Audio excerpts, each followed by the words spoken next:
I guess we're live. Ladies and gentlemen, boys and girls, the producer didn't tell us we were live, but I hope all the Counter-Strike fans all over the world are listening and we can fire Lucas already. We literally just started on a lull, but he is floundering for excuses on why he didn't notify us that things had started. But we're here, we're ready to go, and first of all, Prof, you're smiling. How you doing? It's good. It's summer officially started. Can't be mad. Officially put it down. That's fair enough. Striker, similar thoughts. Yeah, I mean, it's like 30 degrees outside and about 28 inside, so that's about it. No AC It's over about my there? feelings. No Okay, AC well, here. I Third, have third world. I have about five different AC units in my house, so I'm pretty cool right now. But one thing that isn't going to be cool is this podcast because I've come in today with a lot of vitriol, a lot of rage, a lot of anger built up here, and I really just want to slam basically as many different people as I can. So today's going to be fun. First of all, someone's holding their motherfucking mic down and it's giving me feedback on TeamSpeak. Whoever that is, thank God it stopped. All right, next point here before I get even angrier is we have a vote going on, ladies and gentlemen. I don't know where the link is. I don't know what the link is. Apparently it's above Striker's head. That's all I know. But we need to work out who or what or something to do with your opinion. It's not anything we usually ask for, but you guys get to vote for what we're going to talk about as our final topic. You can see here Cloud9 rumored roster, Ghost fall apart, NIG predictions, and not so Sunny, implying what the fuck is Sunny doing? So you get an opportunity throughout this podcast. I will be reminding you after every major topic. If you want to hang around and catch that, it will be our last topic to talk about. So we will be covering that. But let's get stuck into things pretty much straight away. First topic here for today's podcast of HLTV Confirmed episode 21 is the hot takes from EPL. If you missed it, it went down over the weekend. Liquid won against G2, the French showing some decent form from pretty much out of nowhere. Obviously, Dallas, things were looking not too shabby for them at all, but we didn't expect them to make it this far. So the first point, and we'll get with the hot ones because we can get through these quick, and I'm going to do it in this yay versus nay format, and if we have any naysayers or yay sayers and not the consensus, we will dive into more depth. Will Liquid win the Intel Grand Slam is the first point. Prof, yay or nay? Yay. Striker, yay or nay? Fucking yay. All right, well, I'm going to go with yay as well. Now, do either of you want to take the floor on this one and post I'll your take it. rationale? All right, give it to Look, us. the thing is, I think Carmack put it, it would have been like the biggest choke in the whole of history ever for them not to take the Intel Grand Slam because they have 7 chances. They have to win 1 out of the next 7 tournaments because they won the first 3 of the second season of Intel Grand Slam. So for them not to win 1 out of the next fucking 7 tournaments that are included in the Intel Grand Slam, which is even like tournaments like IEM Chicago, which are obviously, well, I guess that's a pretty bad a bad one to mention just because it has the pretty decent teams, but some of these sanctioned tournaments for the Intel Grand Slam aren't. And I guess IEM Chicago actually does fall into that category, into like one of the lower ones because it's just 8 teams. It's one of the smaller tournaments compared to like a DreamHack Masters Dallas or like a Cologne, which obviously Cologne will have like the biggest competition that we've probably had in all of 2019, almost including the majors. So yeah, that's about the rationale. Like they just have to win one of the next 7, and they actually have a really good chance of doing it. Like maybe not 4 in a row, just because of Cologne being super high. But with Chicago following up on that, I feel like by the end of July they will get there.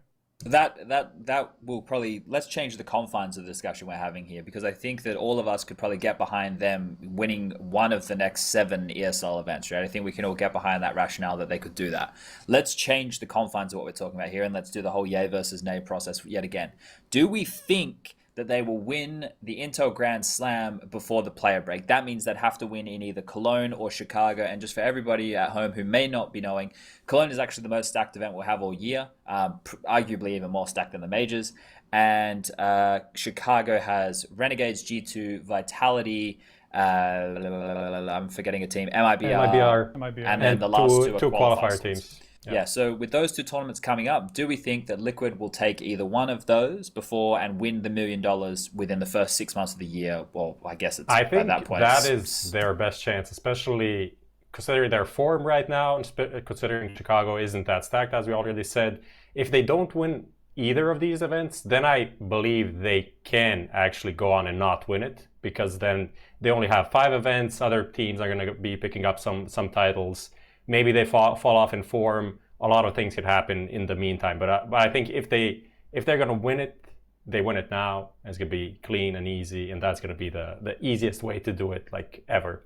Because winning a tournament isn't something that randomly happens. You really have to work for it. Even if it's like one of the lesser stacked ESL events, it's gonna be fairly hard to win it.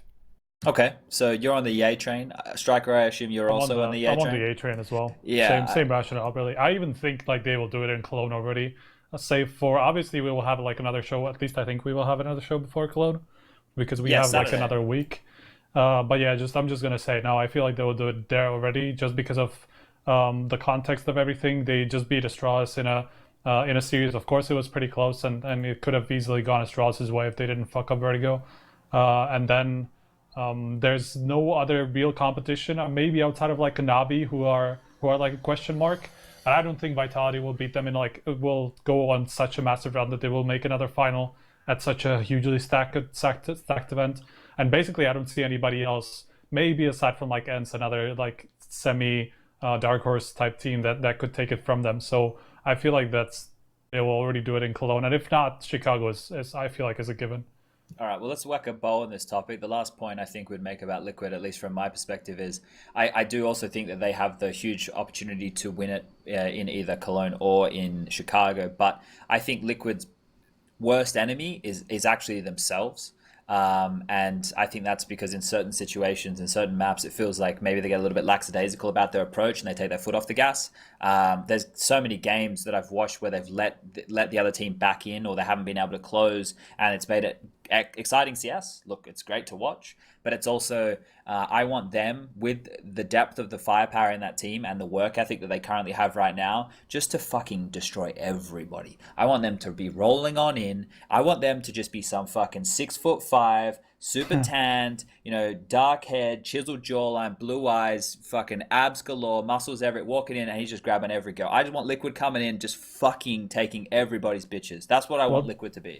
That's the level that we haven't seen from them, right? We haven't seen that Astralis level of dominance, or even like phase of like ending of 2017 where they just dominated a couple of tournaments in a row where nobody even had a chance, right? That's like a level that we haven't seen from Liquid before. Not yet anyway, because they like, just look at it, TSL Pro League, like the final there. They should have been like massive favorites against G2, and they really had to work hard for it. They had to go through a couple of overtimes. So on 2 maps even, like, I mean, all 3 finals were like this. The ENCE one, exactly. The Fnatic one, and GG2. It doesn't matter who it is. That's what I'm saying. It overall. doesn't even matter. Like they are clearly still like they have ways to go on these like massively dominant runs. And that's not to say they haven't been great. They have, just because they've actually been able to win events, and now consecutively as well, because they won the last 3 big events that they played in. So yeah. I think Liquid simply isn't the team. This Liquid with S3.E simply isn't a team that is going to be mega consistently dominant against anyone. We see them not struggle, but have close matches against lower teams. We saw it against Hellraisers, for example. I think just the way they are, now that they replaced Taco with S3.E, they have like a higher ceiling. They have like explosiveness, but they maybe lack a bit of that just like mega structured robot that can just destroy smaller teams. But what they got is, obviously, with Astralis falling off, they got 3 titles in a row, and they're the best team in the world right now. So I think for now the trade-off is working quite well, but I think it's just like a stylistic thing about Liquid now. That look at what FaZe did like 2 years ago. That's what I was talking about earlier. Like they obviously didn't have any sort of ultra structured style. There was just everybody being on point and really, really highly skilled. And this is basically what Liquid is now. Perhaps even better when you look at like what the individual players' peaks are. Because like literally everybody on that team can take over games, can take over singular games. So if more people do it at the same time and more consistently across the entire event, we could definitely see a FaZe type like dominant run. I actually would say that I think that they're much more well organized than FaZe Clan. Of course. When I watch them play, like, it's these little details, right? Like I went in about 4 hours early to broadcast on the Sunday because I was just doing most of those stand-up segments, so I wanted to prep a lot of stuff. And Dusty was the one I focused on because I knew that game with G2 definitely was going to be on Dust 2. And they, like best of 5, G2 were always going to pick it. Unfortunately, G2 had the first pick, which meant I didn't have time in the opening segment to cover it. But I was looking at just little details. And one of the big takeaways from me was a strat that G2 would always run to if they were having trouble was that spawn-based long strat, right? Getting that player out, getting him into pit. And I wanted to see what Liquid had, if anything, to stop that. And I went through a bunch of their demos. And when they do like their bonus rounds and they stack 4 players there, just the fact that in every single scenario, even if a player is like in a position where he can't fight, he always has a flash ready, or like they're always so aware, man. Like the little details, the awareness to help each other, especially on their CT sides, it's fucking unreal. And it's details that nobody viewer at home, unless if you're one of the people watching the stream right now and you go back and you watch the actual demo in GoTV, then you might be catching some of what I'm talking about. If you're watching the broadcast, you are literally seeing none of it. We do not highlight the tactical element of being a supportive player in situations because we're focused on showing you guys the kills, because that's the most exciting thing. But every single little detail that I look for from my perspective as like an analyst is to give you what you don't see on the broadcast. And I was trying to look for as many of those details as possible. But yeah, I think that like they're somewhere in between like an Astralis and somewhere in between a FaZe. Like, you know, they have those ranges. They definitely have strategies, man. Like you look at some of the shit that they're throwing out there, it's so much more than what like FaZe have ever had. But I think that they have more skill on their team than what Astralis do individually. I like the only thing that they don't have that Astralis has is a primary AWPer who is good. But Stewie feels like he's picking up that AWP more and more. I don't know if you guys have any more on the Liquid topic, or are we feeling quite good with that one? I think we kind of rounded it up. All right, so we're gonna move forward to the next big takeaway from the Pro League finals, and obviously that is their counterpart in the grand final, and that was G2 on home soil in Montpellier, France, and that was, I guess, you could argue an overperformance. Their side of the bracket wasn't the most difficult run in the world, but they beat the teams they had to. You look at their run in the entire tournament, really not the most difficult run. But the main thing that matters here is how they performed in the grand final. Kenny was relatively consistent throughout. He had that bad map in the final on Overpass, but they got absolutely destroyed, so whatever. And he had that, was it the Cloud9 game on Overpass as well in the group stage, I think, where he had like a 0 point something rating.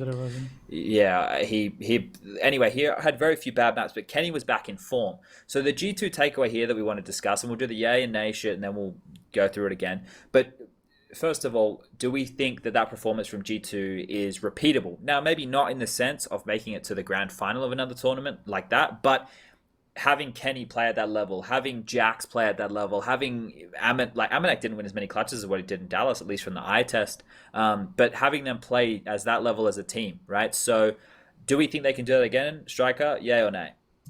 I'm going to say nay, just because of I know Kenny, yes, and we've seen like hints of his old form like every now and again, even in the older G2, but he was never able to do this like on a consistent basis, like from tournament to tournament. And I feel like Kenny S was such a... I'm sorry? Except in 2015. Yeah, that's what I mean. Like we haven't seen that consistently for a couple of years now, where he's like he's able to take over consecutive games. Of course, now he had a lot of help. Like Jax actually was, I feel like, well, Shocks, of course, but we kind of expected from him. But Jax, I feel like, was like the third star that I didn't necessarily expect at this tournament.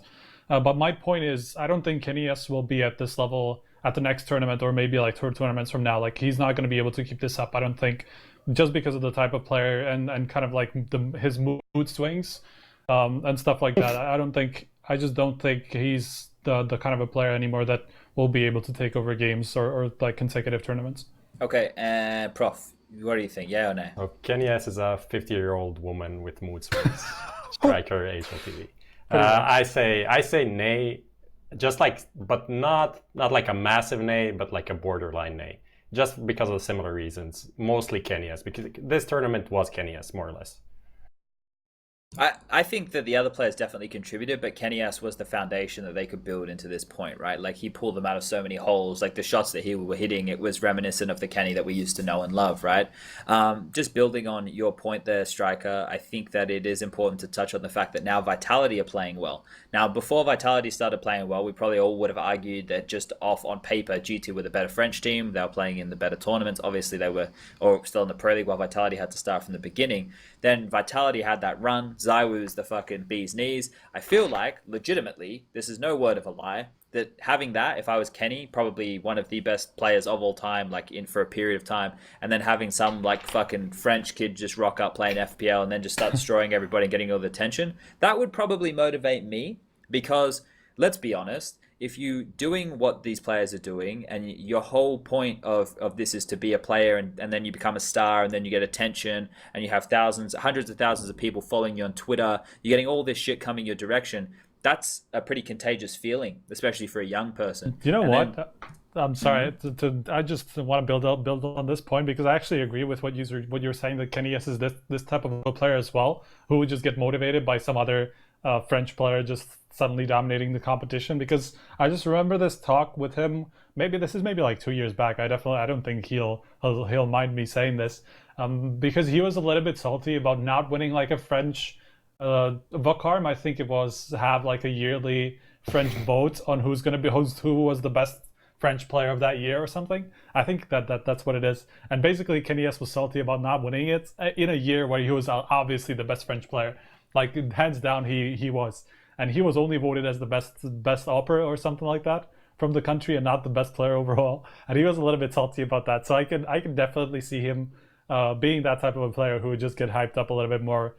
Just on the basis of ZywOo starting to dominate everybody. Yeah, so my point here is I think Kenny, like having somebody else or having another team, kind of rivaling his position or whatever would motivate him to get back into performing well. And now that he's been able to do this, hopefully they're able to continue that. But I think the sentiment here is this wasn't a fluke by G2. They didn't, it wasn't like, they've done a fucking Cloud9 at the major.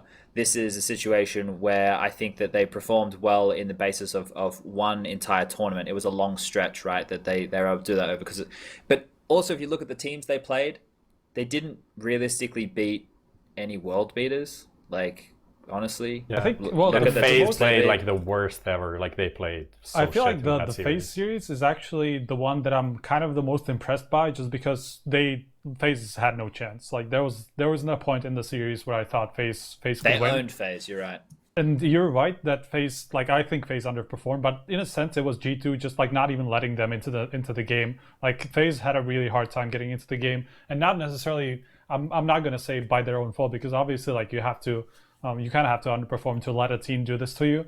But at the same time, G2 just played so well in that series, both individually and even team-wise. A lot of great calls that I caught, and just like caught FaZe off guard in ways that I wouldn't have expected. So that was the most impressive series, maybe outside of the final, of course. That was just a lot more close than anybody would have expected, I think. I want to do this quite quickly for this Ninja person who's obviously a French fan. They beat NRG, who beat Astralis and stomped FaZe. All right, well, first of all, NRG played the entire event with a stand-in, played a lot looser than they actually would have. They weren't actually practicing with the in-game leader they were using. And guess what? In that game, where NRG beat Astralis, that game almost has nothing on the line other than going straight forward to the semifinals. And if you think a team like Astralis really cares about getting straight to the semifinals... They beat them twice, though. Okay, actually, sure. NRG beat G2 first, and then G2 beat NRG in the semis. Yeah, but we're talking about G2. We're talking about NRG beating Astralis, right? That's what he's basing this off, right? Right? Yeah. So he's basing his entire rant off the fact that NRG beat Astralis, not actually G2 beating Astralis. Anyway, his point is ridiculous, and if he thinks that is a repeatable performance, then he's got to have a fucking look in the mirror, because there's a reason that it just appeared out of nowhere. This isn't a consistent growth, right? It doesn't just click overnight. These things take time. Counter-Strike right now hasn't been played to this level. I've got Henry and Moses here with me, and we'll talk about this at lunch. We're talking about the details. We talk to the coaches. We talk to the players. We talk about all the stuff they're doing. It's not the same game it was a year ago. It's not the same game it was 2 years ago. The preparation that these teams are looking into, honestly, for a fake situation, Henry was telling me, he was talking to someone, when they know this team throws a smoke and it lands a certain way on Banana and Inferno, they know it's a fake because it's a different player throwing it and the smoke is thrown a different way. Because those two players who throw it when it's an execute versus when it's a fake, throw the smokes completely differently. G2, what they did was fantastic. They played really well. We're not taking anything away from them. Wrap your little fucking brain around that one. What we're saying is it's probably not repeatable on a long scale.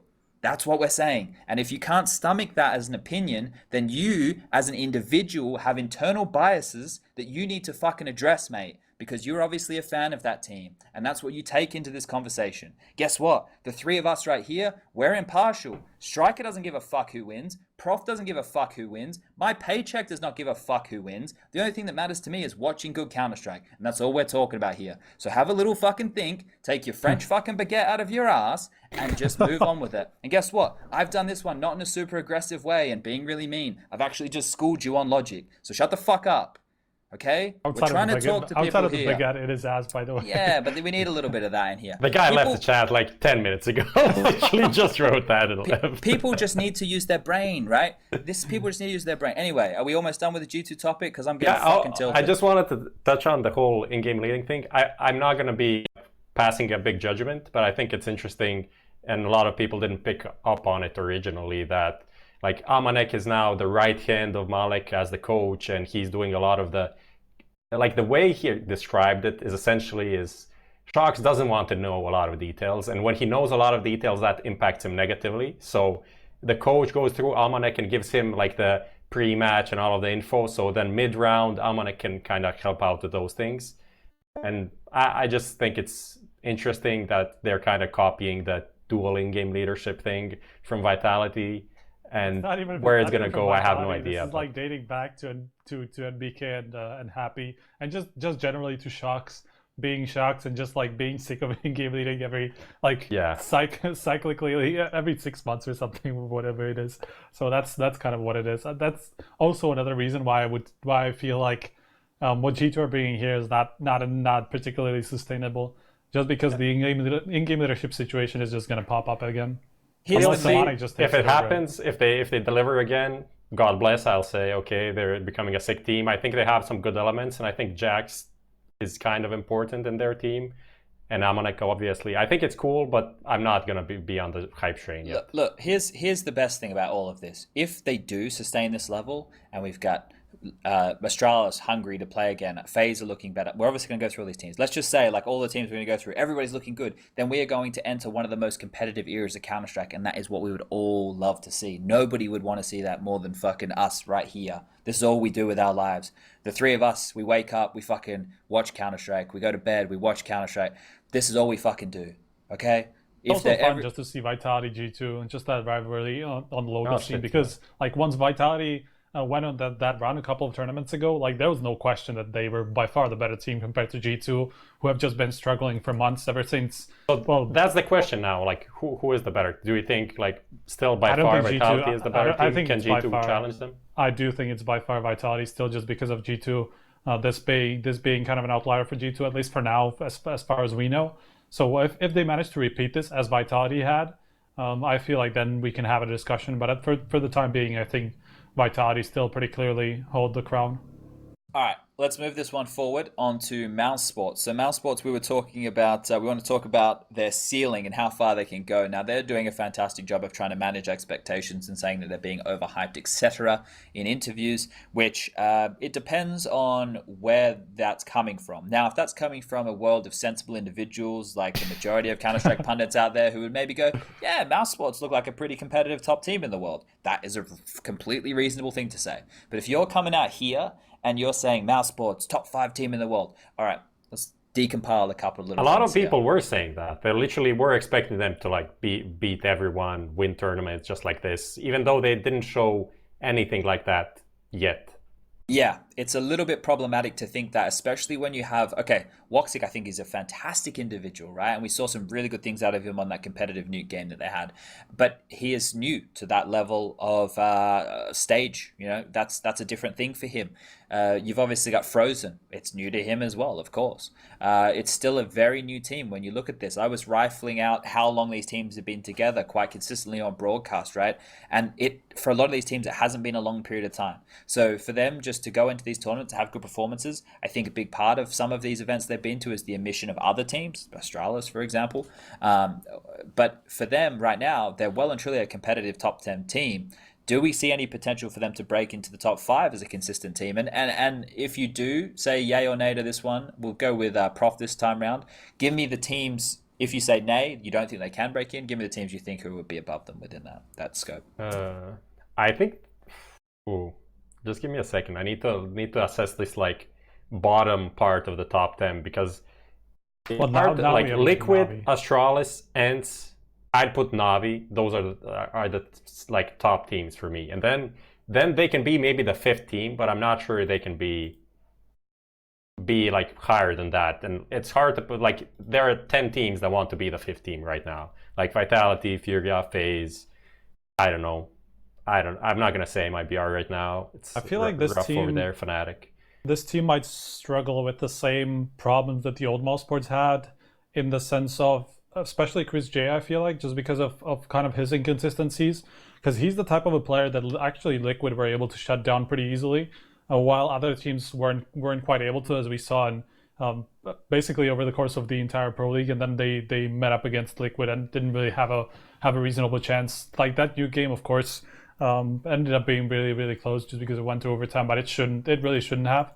And I feel like Liquid were just able to kind of combat the style that Mousesports had, and that's why I feel like they will have a rough time staying around that, or like getting higher than like a top 5. There's the issue for me in their roster. Sponge, what do you say, yeah or nay, before you go any deeper?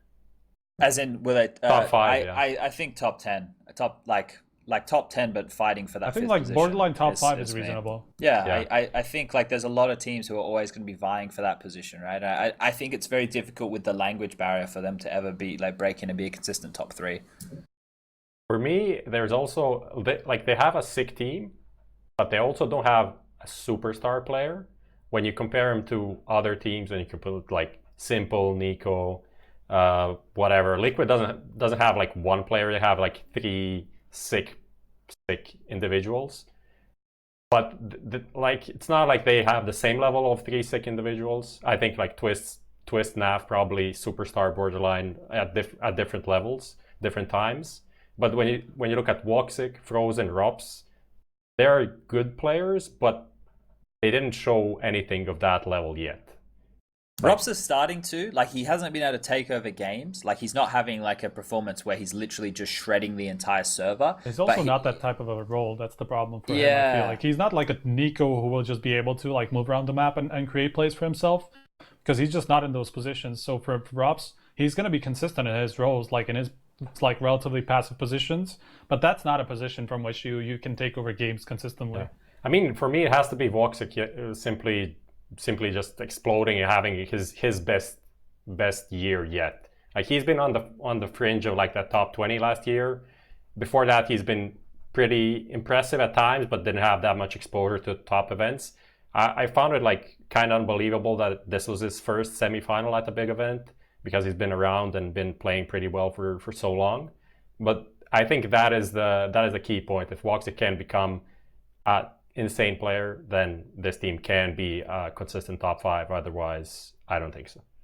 All right. Well, Mousesports, the jury is still out. Let's keep on moving to a place where maybe the jury is coming to a bit of a conclusion, because Fnatic and FaZe, we have 2 of these teams here. I suppose Fnatic not making it out of the groups yet again, considering the trajectory that they looked like they were on after the IEM Sydney Grand Final and the Star Series Grand Final. They're not living up to that expectation. Obviously, more teams have been coming into these tournaments of higher caliber. And then, of course, FaZe. So let's start with Fnatic, and then we'll touch on the FaZe stuff. Fnatic, for you guys, this time we'll start with Mr. Striker. Actually, no, we started with Striker before. Prof, we'll start with you. Fnatic, is this roster in need of a change? Or do you think there's another issue going on right now? I honestly don't understand why they are suddenly so bad, but at the same time I do, because that's their play style, I guess. But at the same time, one of the issues was always the opping, and I think it still is. And then if the individuals that need to be the impact players on the team don't deliver, which happened with like JW Twist in a couple of events, then the team just falls apart. And that's more or less what's happening here. I think I was against them making a roster change for quite some time, but I think now could be a good time to do so. But it seems like they're not doing it, which is kind of sad. But obviously it's just like Knock as the Opper would be a good pick. And other than that, I don't think it's a big systemic problem for them. Swedish Counter-Strike is definitely in need of some AWPers right now, right? I think that neither team has a good primary AWPer. For me, Fnatic, I do not like the style of Counter-Strike that they play. It requires all 5 of their individuals to be playing at least 80% of their level to be competitive. And I think that, you know, we're talking about this in the chat we had the other day, and we're talking with Peter about Twist and how when he gets to the big stages and stuff that he doesn't seem to perform very well in those kind of environments. And maybe that's something as to one of the reasons why he didn't want to go to a bigger team earlier. You know, maybe he has issues like anxiety or something along those lines, maybe performing in front of a large group of people, because he's someone who has a lot of talent, but it just never seems to come to fruition when they need it. He's the player in that team who should really be the third star. I think JW's his style is too up and down. It really relies on him really feeling the game. Brolin and Crims are like the solid base. Like Crims and Brolin could go off, but they need one more player, and that has to be Twist in my mind. So for me, it's playbook and potentially a roster change. But at the same time, NIP in a mess. I think it's Swedish CS is just in a bit of a limbo period right now. Strike, you got anything to add? Not really. Definitely agree with the fact that Twist is not. The thing is, like, he's also been around for so long. Maybe not particularly at the top level, but like his career dates back like 6 years or something like that. Yeah. When he started with fuck, now I'm blanking with the name. LGB. There we go. Yeah, that's it. And so, like, do we really expect him to improve on this in any like definitive way? Can he actually improve from this? So far he hasn't really shown it. He has had tournaments where he's shown a much better level than what he has like overall, but he's just inconsistent as hell. Like it's that were the tournaments when Fnatic actually did good, so that's why I think it's that he is the problem. Like, he is the solution and the problem at the same time. So yeah, agreed with everything that has been said. But yeah, he played the first major actually with SK.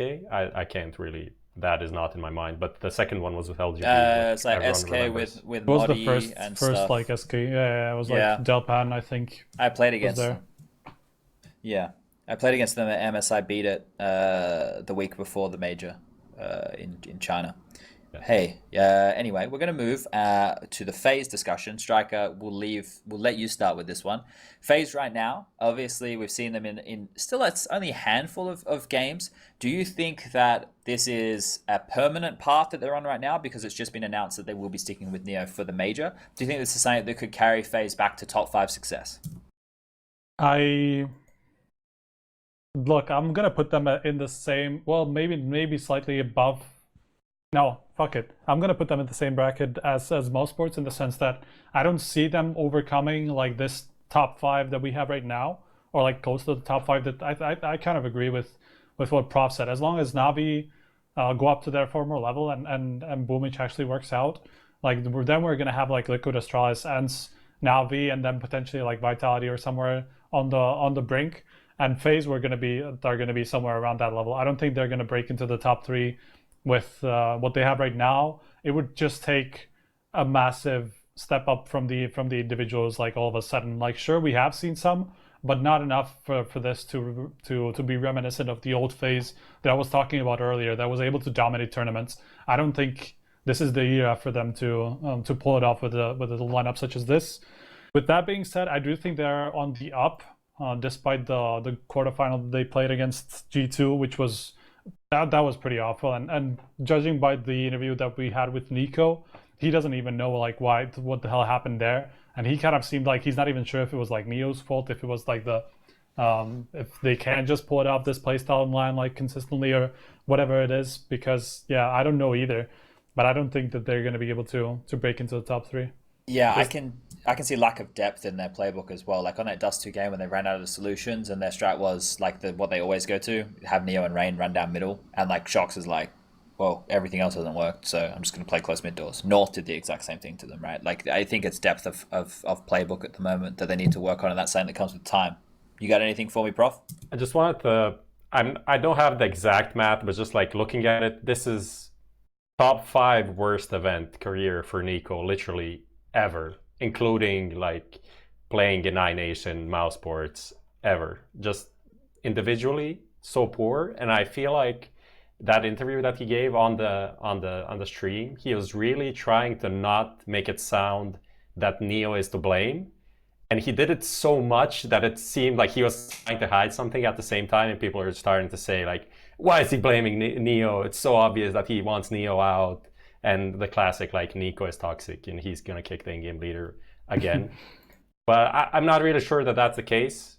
But obviously something is going bad. And if Nico is not performing, you as the in-game leader surely are not in a good position. Like, this guy performs all the time, and then you come in and he's not doing what he usually does. Is this your fault? Maybe it's not, but everyone's going to be looking at Neo and saying like, Yeah. what is he doing right now? Like, So- why did he break him?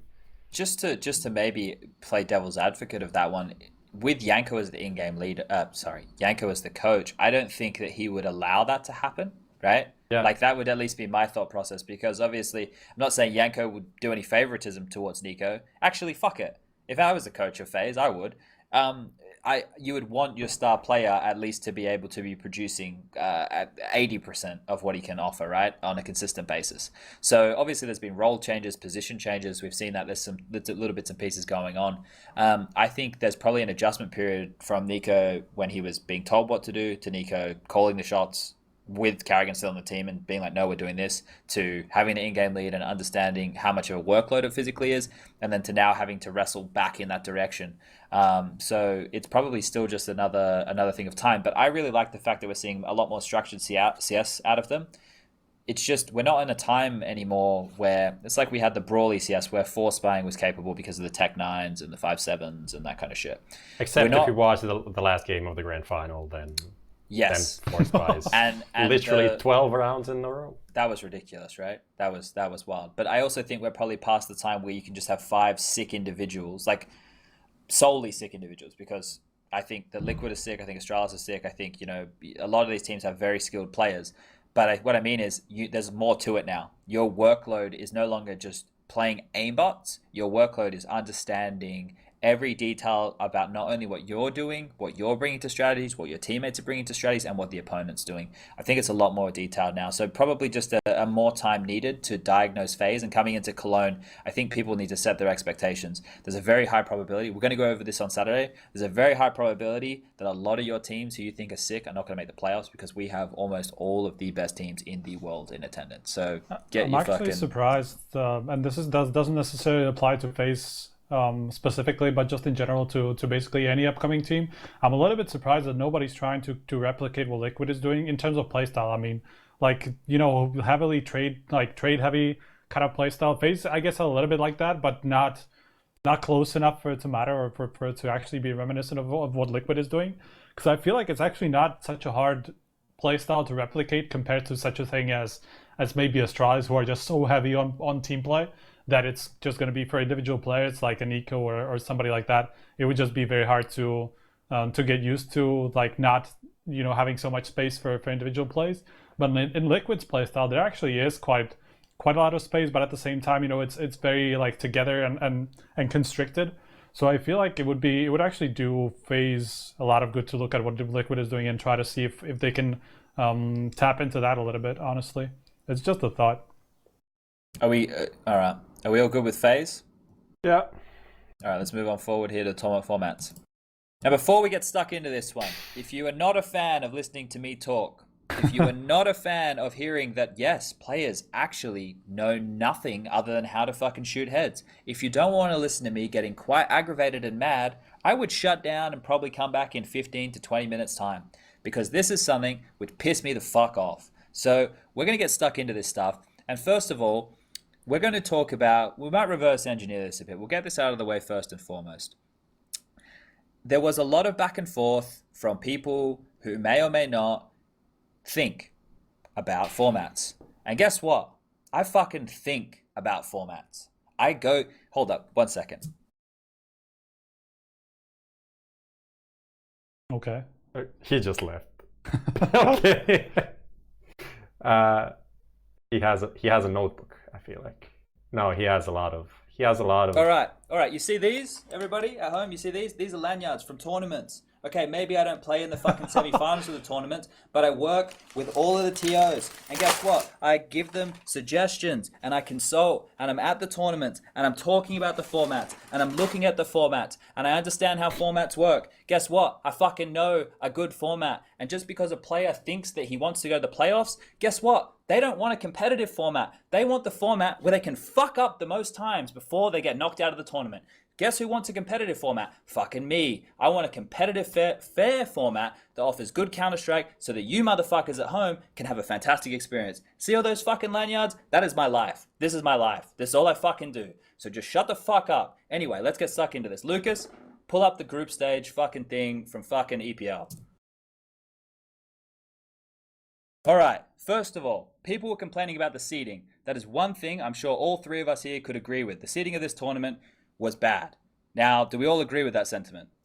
Yeah. It could be better. Wasn't the worst I saw. I saw a lot of worse, but yeah, could be better. It was very, I'm not sure which group it actually was. Group A heavy? This is Group A. This is the one that wasn't stacked. So Group B heavy. Can you show Group B as well, Lucas? Just doesn't matter. Show Group B. You don't need to show them side by side. Just show Group B. Okay. So you can see Group A, not really that stacked. Has Daytona versus Heroic as our opening match. That sucks, right? That's not great. This one here, stacked as shit, right? Look at this. We got fucking North versus Liquid, Mouse Sports versus MIBR. We've got like some very competitive teams in here. They're all in this side of the group. Hellraisers versus Luminosity should never in a million years be an opening group stage game. Why is it like this, ladies and gentlemen?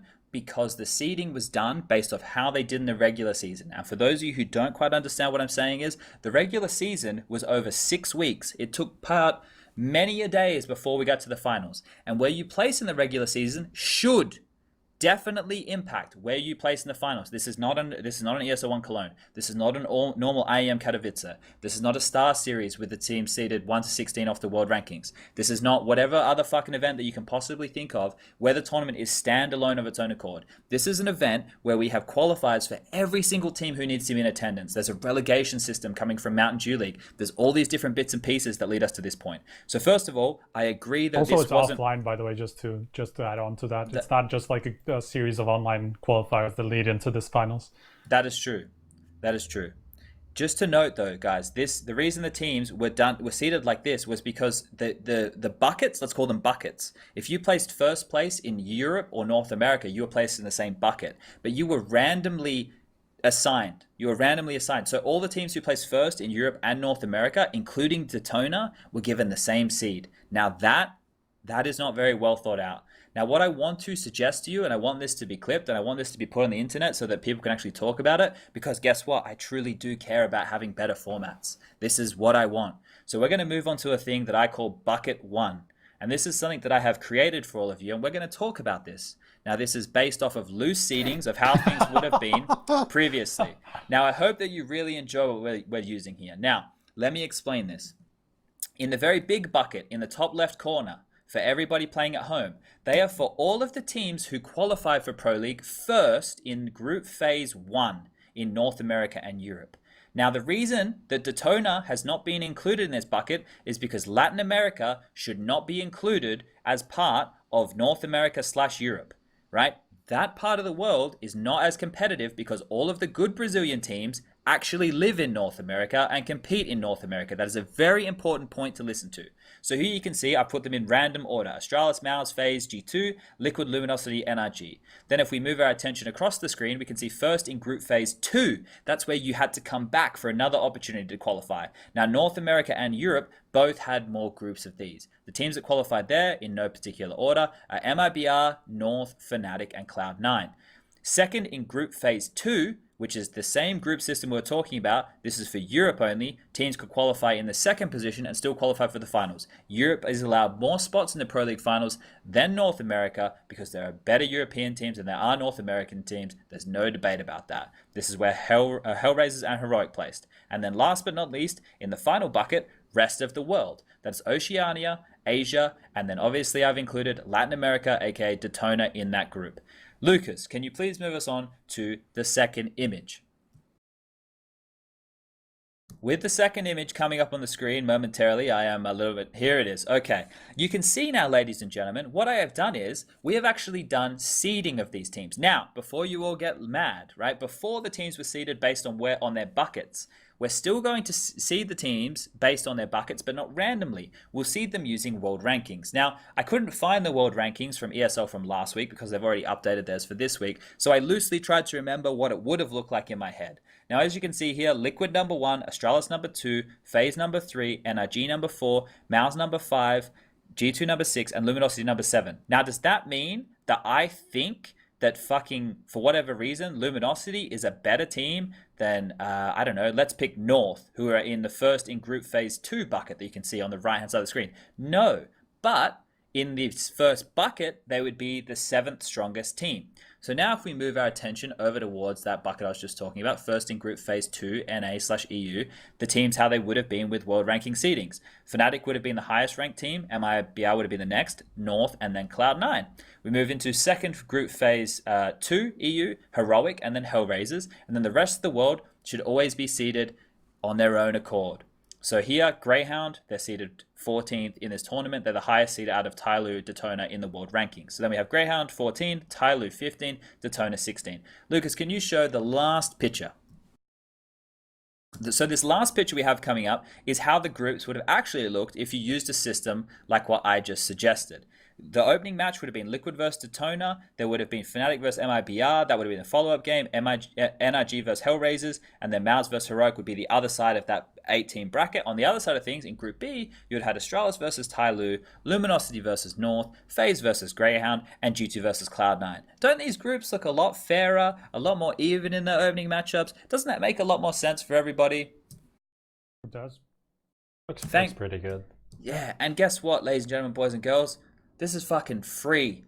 I give this shit to TOs for free because I'm a fucking idiot. But I'm here and I want to suggest this stuff so that we can make tournaments better. But this is a simple system that they can use to make the seeding for next time round even better. And you know what they should do? They should actually fold Latin America into North America. And those teams should go into the North American groups as the lower seeded teams. But guess what? I was just working with the basic framework that they had. And ladies and gentlemen, this isn't hard. I do this with everything.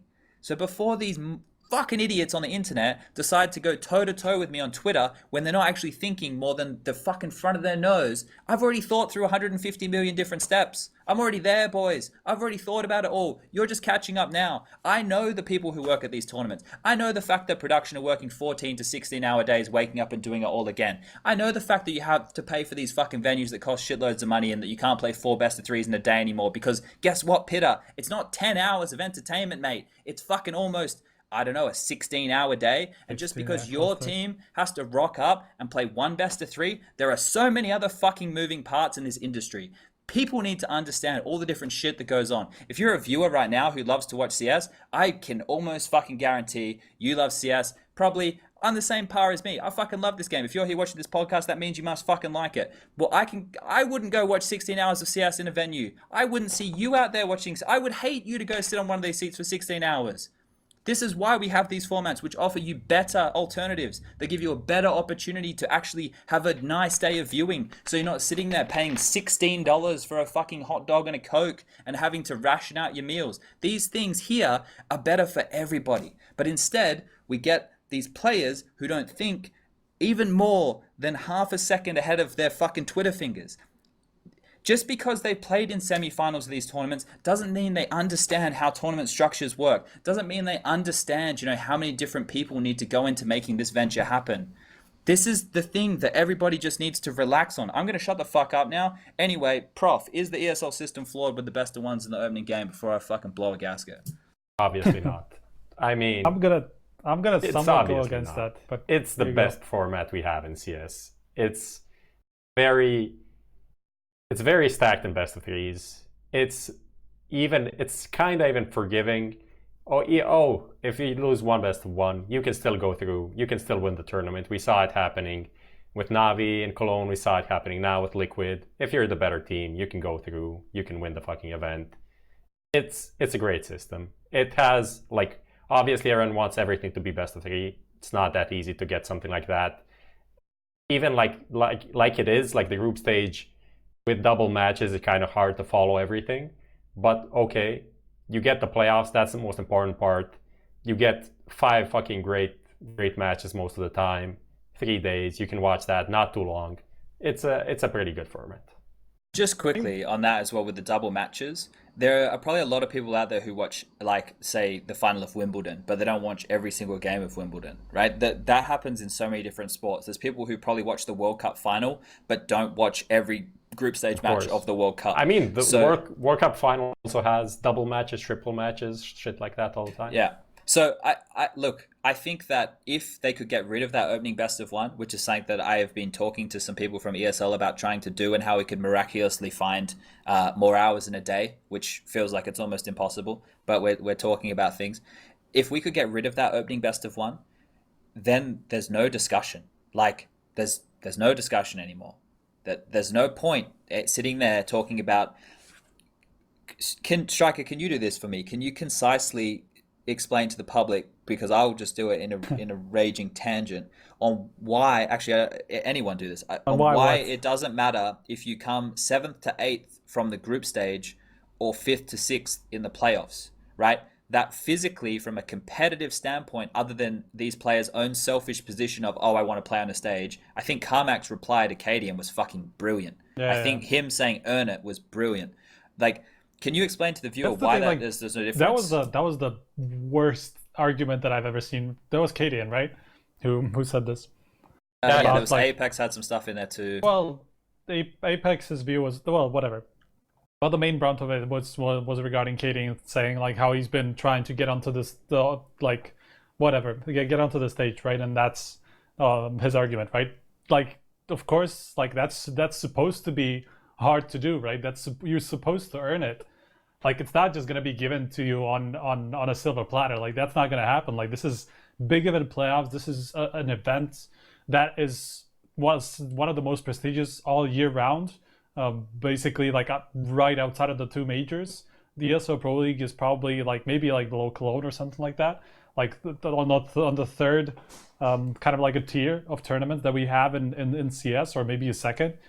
So, like, of course, it's going to be hard to go to the playoffs at these events, and you have to earn it. You have to beat some really good teams on the way there. So that argument to me was the stupidest one overall. The best one in the opening round, I agree in the sense that it makes it pretty cutthroat if you lose that opening game, and especially if two favorites in the same group. If it happens to 2 favorites in the same group, like, let's say the first seed and the fourth.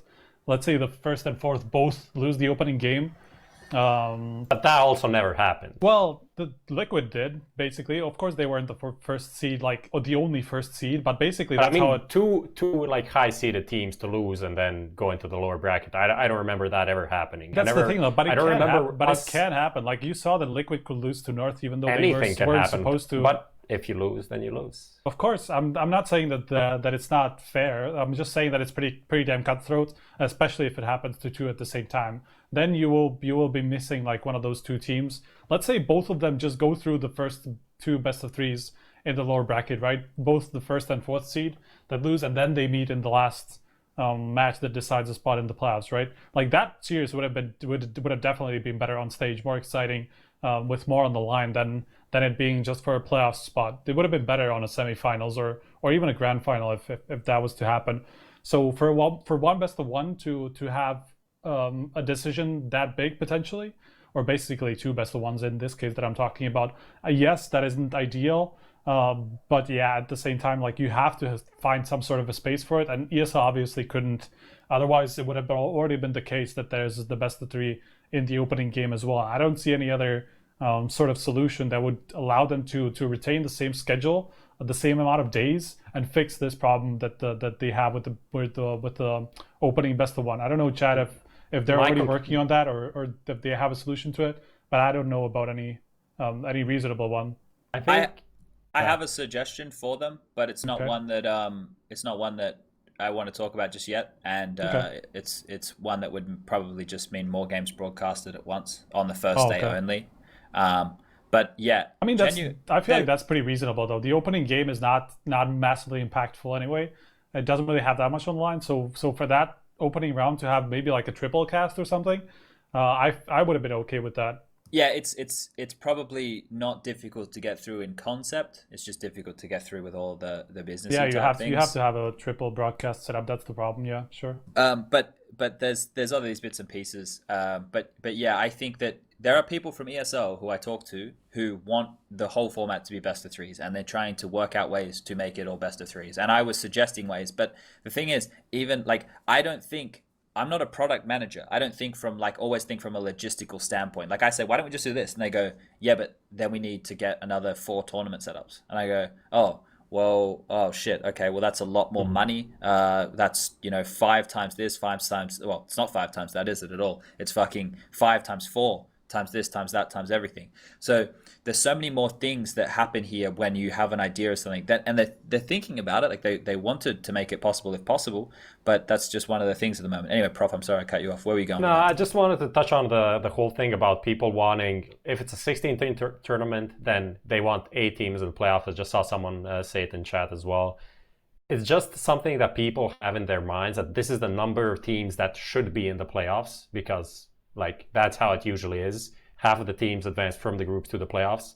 It doesn't have to be like, it can be any number of teams depending on the format. Like, why would we have to abide to some like imaginary rule of 50% need to go into the playoffs? That for me doesn't make any sense. If it doesn't give a better product, then we don't have to do it. The thing regarding also like having 4 quarterfinals instead of 2 quarterfinals, like if you guys, like if we all in the community were that important that we could fill an arena on a Thursday, then we'd have an arena for Thursday for 2 quarterfinals. But we don't have that much people. Fridays mostly aren't that full for 90% of the arenas out there. So what is the point? Like even if an Optic or I don't know, a North plays an NRG in Montpellier on a Thursday, there would be no one there. No one wants to watch them. It's like they're okay teams. They have online people will watch them, but people in France probably won't watch them. Even people in NA, the number would be fairly low. So the thing is, if this was that big, then it would automatically just grow itself that way, but it's not. And the match isn't that important as it is to you personally. To the viewer, it's not that important. So that's why it doesn't exist as a stage match. That's what I said. I didn't even think of that standpoint, which is ludicrous. But that as in itself, here's a thing to all of you out there, and I'm not saying you have to come to these events, but I'm saying if you live, oh, my geography's so bad. If you live in somewhere that is near, what's an event after the player break? New York. If you live near New York and you've been thinking, let's say you live 2 states away. Let's say you really wanted to go to an event and you are like, oh, but it's not in my city, so I'll probably give it a miss. Go to the event, because let me tell you, if you guys don't go to the events and you really want to and you miss it, that event might not be there next year. Like, your attendance is direct feedback to whether or not Counter-Strike is popular in that part of the world. So by having the mindset of it's too far away, or I'll just wait for it to come to my city, or it might not exist anymore. Like, that is something, if you want to watch it live, you should really take advantage of these opportunities. And I understand that money is, I'm not saying this is for everybody. Of course not. Not everybody has the money for it. Not everybody has the time for it. But I'm just saying that if you have been thinking about it, you should really go and, give it a crack. But yeah, anyway, I'm no longer frustrated anymore. Do we have any more points on this ESL format? I just find it absurd that these cunts are willing to light up the internet regarding ESL's format when realistically that and the Star Ladder Best of 3 Swiss are 2 of the formats that offer some of the most Counter-Strike. And actually, the ESL format is the most fairly balanced between competitiveness and fairness. So fairness of opportunity to compete, multiple chances, and competitiveness in terms of, it is cutthroat. You can't rock up. Like, let's just say if you rock up to the Star Ladder one, in the first 2 days, you're going out every night getting drunk and you lose your first 2 best of 3s and then you win the last 3. Well, you've just been given as many opportunities to fuck up as you can. You're not taking game 1 seriously enough, right? Or like think about it from that perspective for a second. If things are seeded fairly, and the format is good, it shouldn't matter how many chances. Like, you shouldn't lose a best of one. In tennis, if you're fucking Federer and you come into a thing and you're like within the top 3 seeds and you're playing one of these bottom seed guys who have to qualify in and you lose, you're out. Like, they're not going to you at Wimbledon and saying, "Oh, sorry that you didn't train hard enough and focus hard enough here, Federer, for this thing. We'll give you another chance tomorrow." But in Counter-Strike, we go, "Yeah, maybe you had an off day, so we'll give you another chance tomorrow." And some tournaments go, "Yeah, maybe you had 2 off days. We'll give you another chance the next day." We do that for them, right? Like, you have that opportunity. I mean, that's part of the problem. Part of the problem, though, that they've been allowed this kind of leeway a lot of the time, so they just feel they can bring up issues that are obviously just very one-sided to the teams and not from the overall perspective. And so this is kind of like an overall mindset that we kind of need to get away from, at least a little bit. I can understand why tournament organizers do listen to them a lot, and a lot of the time they try to go and meet them halfway at least, because obviously like the players need to be kind of happy about attending your tournament if you want them to stay for more, and then for them to accept invites to the future ones. I understand all that, but like you say, it's not like they're experts on anything but actually playing the game. Like anything outside of the game, anything organizational, that's nothing that they have any better expertise on than anybody else who's actually working behind the scenes or on broadcast who looks at these things from a much broader perspective. Yeah. Okay. I see people asking about why this isn't done through the Players Association. Like, your question is as good as mine, I guess. Well, the thing is, like, that's also the problem, right? The Twitter, on Twitter, it's just any player can just just shout out something into the air, and that's it, right? It's just gonna take on its own. That's the problem. Like, they're not even thinking about taking this seriously and just trying to figure out like an overall way of fixing it. They just literally just shout it into the air, and that's it. I want to move on from this because it will frustrate me to no end, and yeah, go for it. I mean, I don't think we have anything else to add. But I want Lucas to bring up a tweet right now, and this is from someone from League Ops. This is Mr. Slavinsky from ESL. His name is Mihal, and his tweet reads: "Last year we identified an issue with players abusing the restore round feature when a misbuy happened. It took some thinking and experimentation, but I think we found the perfect solution. In Montpellier, we only had to restore 1 round due to a genuine crash."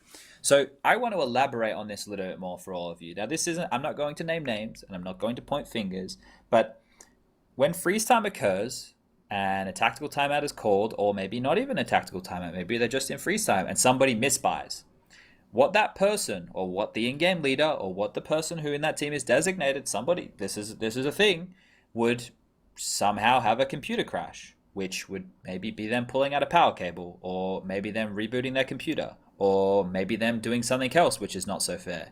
And then they would rejoin the server, and then they would buy something completely different to what they misbought. Now, Mr. Slavinsky here has just stated that they have brought something into the game that now, if they do misbuy, there will be no more problems with that. They will be playing with whatever the fuck they bought. If you rock into pistol and you automatically buy a smoke, a flash, and a P250, and your in-game leader changes the call or makes a call, is like, no, you're doing the wrong strat and you misbought the wrong thing, there'll be no fucking delaying the broadcast by 10 minutes because we have to do a fucking round restore or any of that bullshit. What I'm telling you guys is legitimate. This is true.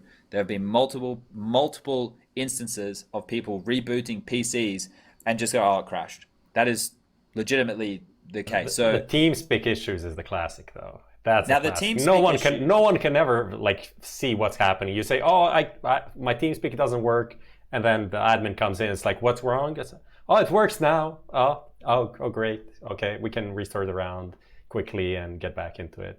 It's a classic. Online, even more. The thing about like misbuys in the sense of like they actually buy whatever they wanted, but they realize that they shouldn't have because the in-game leader called a certain strat, and they realized they didn't have a smoke for that or something. I feel like that's the bigger problem than like some fucking whatever, like buying a Bison in a gun round by accident, because I rarely see those nowadays. At least I haven't in a long time, where somebody just bought whatever, like a Bison or something that they obviously this wouldn't event have. when someone bought a Negev at the ESL Pro League? Yeah, and they had to use it. It was on Dust 2, I'm pretty sure. I think it was Stown. I feel like it was Stown. Yeah. It was someone from Heroics, sure. Oh yeah. I mean, I'm sure it happens like on occasion, but I feel like most of these problems are probably just like they didn't have a smoke that they should have, and they just realized it late and stuff like that. Then they auto bot based on whatever they thought was going on. So I feel like that was the bigger problem, and obviously we need to get rid of those cases. Like, none of us want fucking technical issues, delays. No. I 100% agree with this. You have like you have someone win the pistol round and then it's paused. Like, fuck that. Like, everyone gets hyped like a caster. Like, you get the fucking great analyst then goes into That's the worst thing ever. It goes into the pistol and everyone's like, hyping, oh, let's go. It's such a big important match. Oh, it's a 1v1 clutch. Great. It's a technical pause. And then they sit there for 5 minutes. That's annoying as fuck. And stuff like that can happen because of these things. So fuck it. If you press the wrong button, live with it. Like, your job is pressing buttons. So I think you can, like, that is a reasonable expectation from you to press the right button. Also, if you have auto buy, fuck off. Just auto buy don't do it. Should be unbound. Yeah, that happened to Havoc in one of the majors that we were playing in, and I didn't even know pausing it and getting a restore was a possibility. I was just like, I guess we're buying now. Like, you know, those things happen. But I'm glad that ESL have come up with a way to enforce that rule. It's very important. Now it's just the coach rule, making sure that those motherfuckers are not talking when they shouldn't. So hopefully they can sort that one out soon. But let's move forward to the Furia situation. If we're all done with this topic, is everyone good? Go for it. Yeah. Okay, cool. We need to up the tempo, I feel like. Yeah, the Furia topic. The Furia topic here. Now, I'm not going to lie. I'm not going to pull any punches here. I would say that the whole reason that this situation unfolded was purely because MIBR was sniffing around for a player. Two players apparently. Well, look, there's always some options on the table, isn't there? But do one Striker, can you give us a rundown of the whole contract situation and give everyone a good synopsis? Well, just the basics is that they signed new 5-year deals in Counter-Strike, by the way. That's not a thing. I don't think I've heard of anybody else signing a 5-year deal. Virtus.pro had like 3 years, if I'm not mistaken. Yeah. That's the longest that we've heard of, like Crims officially. Also did 3. Yeah. Oh yeah, Fnatic. That's right. JW and Crims were also like 3-year deals as far as I remember. So for somebody to sign a 5-year deal, okay, fuck it. I'm just gonna go through the basics, right? And apparently, one of the contracts was leaked. Apparently, their buyouts is about 200,000, even though their actual salary is somewhere around 1,500. Was it $1,500 dollars a month? 14, yeah. 1,400. Okay. So yeah, that's the basics of it. And you can already see why that is wrong. First of all, 5-year deal. Second of all, 1,500 a month for a team that just entered the top 10. But that's the old contract. That's not this contract that they just signed. Oh, that's the old one. Oh, fair enough. That's the biggest. That's right. The biggest thing is that it's not like they just signed that. That was the contract they signed. Apparently, it could even be like the oldest contract that anyone on the team signed. And Yuri joined in 2017 when a year after that, they were still playing in Brazil. And that contract allegedly wasn't even the final version, but I still believe that maybe that starting point was true. Later on, Furia came out and said that they had like a scaling level, whatever, like achievement-based salary. Incentive-based. Incentive-based. So they apparently weren't being paid $1,400 last month or whatever. That would go up with a top 5 that they achieved in the last couple of weeks.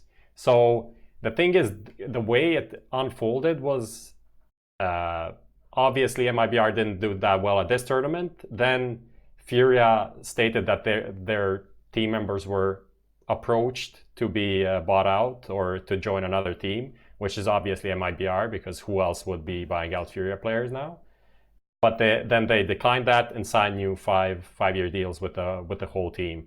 And then we have the now rumor that Lucas 1 from Luminosity is joining MIBR.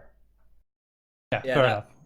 That one there is an interesting one, and one that they've tried to go for before. But so this Furious situation, I think that we would all agree, just off a competitive standpoint, that it wouldn't make much sense from a player to lock yourself into a 5 year contract. Now, an organization normally have these contracts so it's a win-win for them, right? They get to keep you, they get to pay you whatever like they've agreed to, and then if anyone else wants you, then they have to pay a shitload of money. Let's say, for example, that this Furia roster doesn't perform to anywhere near the level they did again. Well, these five guys, in one way, have just guaranteed themselves a decent paycheck relatively for the next 5 years, right? Like that's pretty cool that they've been able to do that, considering all the circumstances around where this team has come from before this moment. From the other side of things, the thing with Counter-Strike players at this level is they're competitors. So you may have potentially just cucked yourself from being able to play on a more competitive team. Let's say MIBR gets Lucas. Let's say this MIBR roster doesn't work. Guess what MIBR roster probably would work? Or guess what Brazilian roster probably would work? Bringing in some of the veterans with some of these young upstarts and making that kind of whole new Brazilian wave. However, I don't think that we're going to see MIBR/Immortals investing enough money to make all that happen, to go in and be buying these players out, unless something happens over a long period of time. But right now, I think that 5 years is a mistake, but I can see it from the organization's perspective, wanting to hold on to their project. And I can see why the players would do it too, because 5 years of guaranteed income at their age, with all things considered, hopefully they're getting paid at least double what that was offered before. That's a pretty bloody good place to be. So I think 5 years is too long, but I understand. I'm trying to be more understanding in life, guys. That's one of my The thing is, in new Counter-Strike, takeaways. 5 years is just so fucking unreasonable. Like, we started years ago, let's say 7 years ago, a little bit less than that, 7 years ago. You know how many roster changes have happened in the last fucking 5 years in the top teams? Like, it's countless. Fucking countless. It's like 20, it's probably like in the 20s of roster changes among the top 10 teams of like throughout those last 6 years, 5 years. Like, that's just how unreasonable that is. Like, you can't expect a team to stick together for 5 years, not even close to it, not even 2 years, not even a year for most cases. Like, Navi with their lineup that they had previously, which held on for what, a year and something, a year, 3 months, 4 months, something like that, a little bit more, a year and a half almost. That was just almost unheard of. Like, it's almost nobody keeps their lineup for that long outside of Virtus Pro or like the early NIP. Even the early NIP versions didn't last that long, actually. So yeah, outside of the first one. So that's what we're talking about here. The thing is, like, if the contracts have some sick bench clauses where they get a lot of money and then they can walk and go join another team at a reasonable buyout. Everyone just saw me dribble on myself. Yeah, it happens to everyone. We're all responsible adults that spill drinks on themselves. Anyway, let's keep going. I'm sorry. Like, if that is true, then who cares? Like, if you have a 5 year contract like that, but at the same time, and at any point in the next 5 years, Furia as an organization can just go bankrupt and fold. So, like, it's never. I think from a player perspective in CS right now, 5 years just can't make sense. And it doesn't even matter if Furia is going to be the next hot shit. Like, one of those players is not going to be in that team in a year.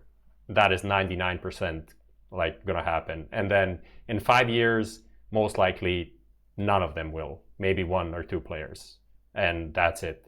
But I think this is more of just a power play from Furia that they want to signal to MIBR that they really will not be selling players to them, and that they don't want to settle to be like the second best Brazilian team, which I think is pretty interesting, because something like this, I'm not sure it really ever happened, that a team like that was second and then just like became the number one team in the region, because always we see the big dog poaching off, and then even if things go bad, maybe there's a bit of like some veterancy right there or more money in the org, then they can after some time get the better players. So I think it's very interesting that what is happening, and the whole thing about the leaked contract could be a part of, like, who knows what's going on in the backdrop of everything, because I'm sure that MIBR isn't happy that this is like the third or fourth time that they're not going to be getting the player that they originally want. and they have to settle for someone else. So that's definitely not something Fallen is used to. Let's. This is actually kind of a cool comment. Just I caught something in the chat, so I'm just going to read it out. Forrest / Get Right and Chris J are the only players who have been with an org for 5 years. Angel and Nitro are approaching it with Elise and somebody close behind. So that's kind of the scope that we're looking at. Maybe like five players in the entire scene have been with their org for the last 5 years. 5 players out of yeah, hundreds. That's crazy small. Regularly right? on the top scene. Yeah, I think that is a testament to itself right there. And considering most of you might not remember this, but like in the early days, there's teams who would change organization almost every couple of months, you know. So not only are there player changes, there's organizational changes, and there's always going to be lots of movements like that. I think we could probably just quickly, we're going to bridge this conversation from where we are now. So we're going to move on to the pre-major change unless anyone has anything else to say. Nope. Cool. Yeah, let's go to MIBR. All right. Yes, exactly. So let's move on. We'll start with MIBR as the first one because this is a good bridging point. Now, if Phelps is out, I get it. I understand. It didn't. You know, they didn't like it before. That's why they made changes then. I think though, if that is the case, that the biggest. Oh yeah, thank you. Continue to vote, guys. We do have that poll running, and we will be talking about that last topic as we round out the show.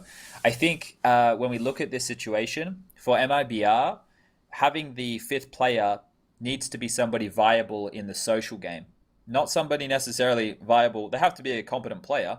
They have to be able to fulfill their role, but they need to make sure that they gel on the social side of things, because I think that this team has a very clear hierarchy. I think you've got Fallen and Coldzera at the top, and then you have everybody else underneath. And it's not that I don't think that other people, you know, are as valued as much. I just think in terms of where all the narrative is coming from, Fur, I go to all the events, I see Fur, I say hi to Fur, but Fur's not somebody who I have a big conversation with, and he's not somebody I see being like hugely social. So I imagine in the team he's probably quite reserved. Probably has his opinions and stuff, but I think like in teams you need to make sure that you have a very good balance in that everyone has to get along. And if you have like Phelps, who also seems like a very quiet individual, you got Fur and Phelps that don't say anything, that could be quite a detracting thing from a squad to have. So I think that it's probably a social move. They're obviously not getting the results they want, but I think that's probably based on that aspect. Do you guys have anything on this, Striker? Yeah, I mean I can understand like you that Phelps is the one to go out. I do think that him and Fur together do not work, and we saw that happen even in 2017 when this lineup was last together. It took them a long time to figure it out, and even then Phelps was just not in a position where he feels comfortable, and he just so that didn't even make sense to have him on the lineup as long as you have a decent enough replacement. The problem I have with Lucas is that he hasn't really been playing at the highest level for quite a long time, so I'm not entirely sure what his form looks like or how good he even is.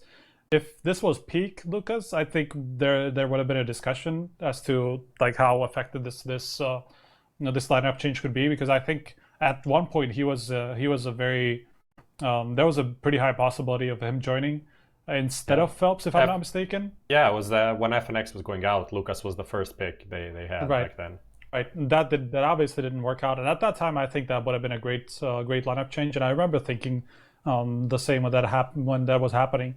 How much has changed since that time? If Lucas is still up for that job, I'm not entirely sure, but I could see it working out role-wise. Except I feel like there might be a little bit of a clash between him and Cold, because I feel like from what I remember from the positions that Lucas plays, they are fairly similar with Cold, and even playstyle wise, Lucas is kind of like that passive type of player, even like an anchor type of player. So I'm not entirely sure if whether there might not be another role clash this time with like the more passive players instead of the aggressive ones.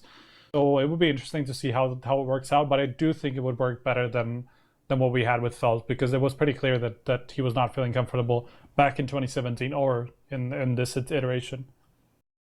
Just quickly, people are saying about Fur being the one calling the shot on changes. We're not saying he doesn't call the shot on changes. What we're saying is that he, as terms of an individual, and the way that they work as 5 individuals talkatively in a server with Zeus there, watching strategies, practicing, that's what we're saying. It's got nothing to do with the social dynamic of who's deciding to replace who.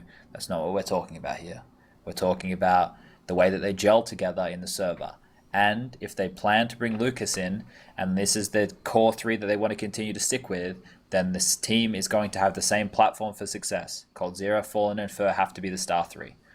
There we go. We've cleared that up. Anyway, back to it. That's why what you just said now, I think like Phelps can be a problem, could maybe potentially was a problem in this lineup, but I still think replacing him won't change much for them because, as you said, like the three players that are Colzera, Fur, and Fallen are the guys that everything revolves around. So having Phelps play a bit more passive, will that give them, not Phelps, like Lucas play instead of Phelps and play maybe more passive, maybe more smart in certain situations? Will that give them maybe one or two more rounds in a game potentially?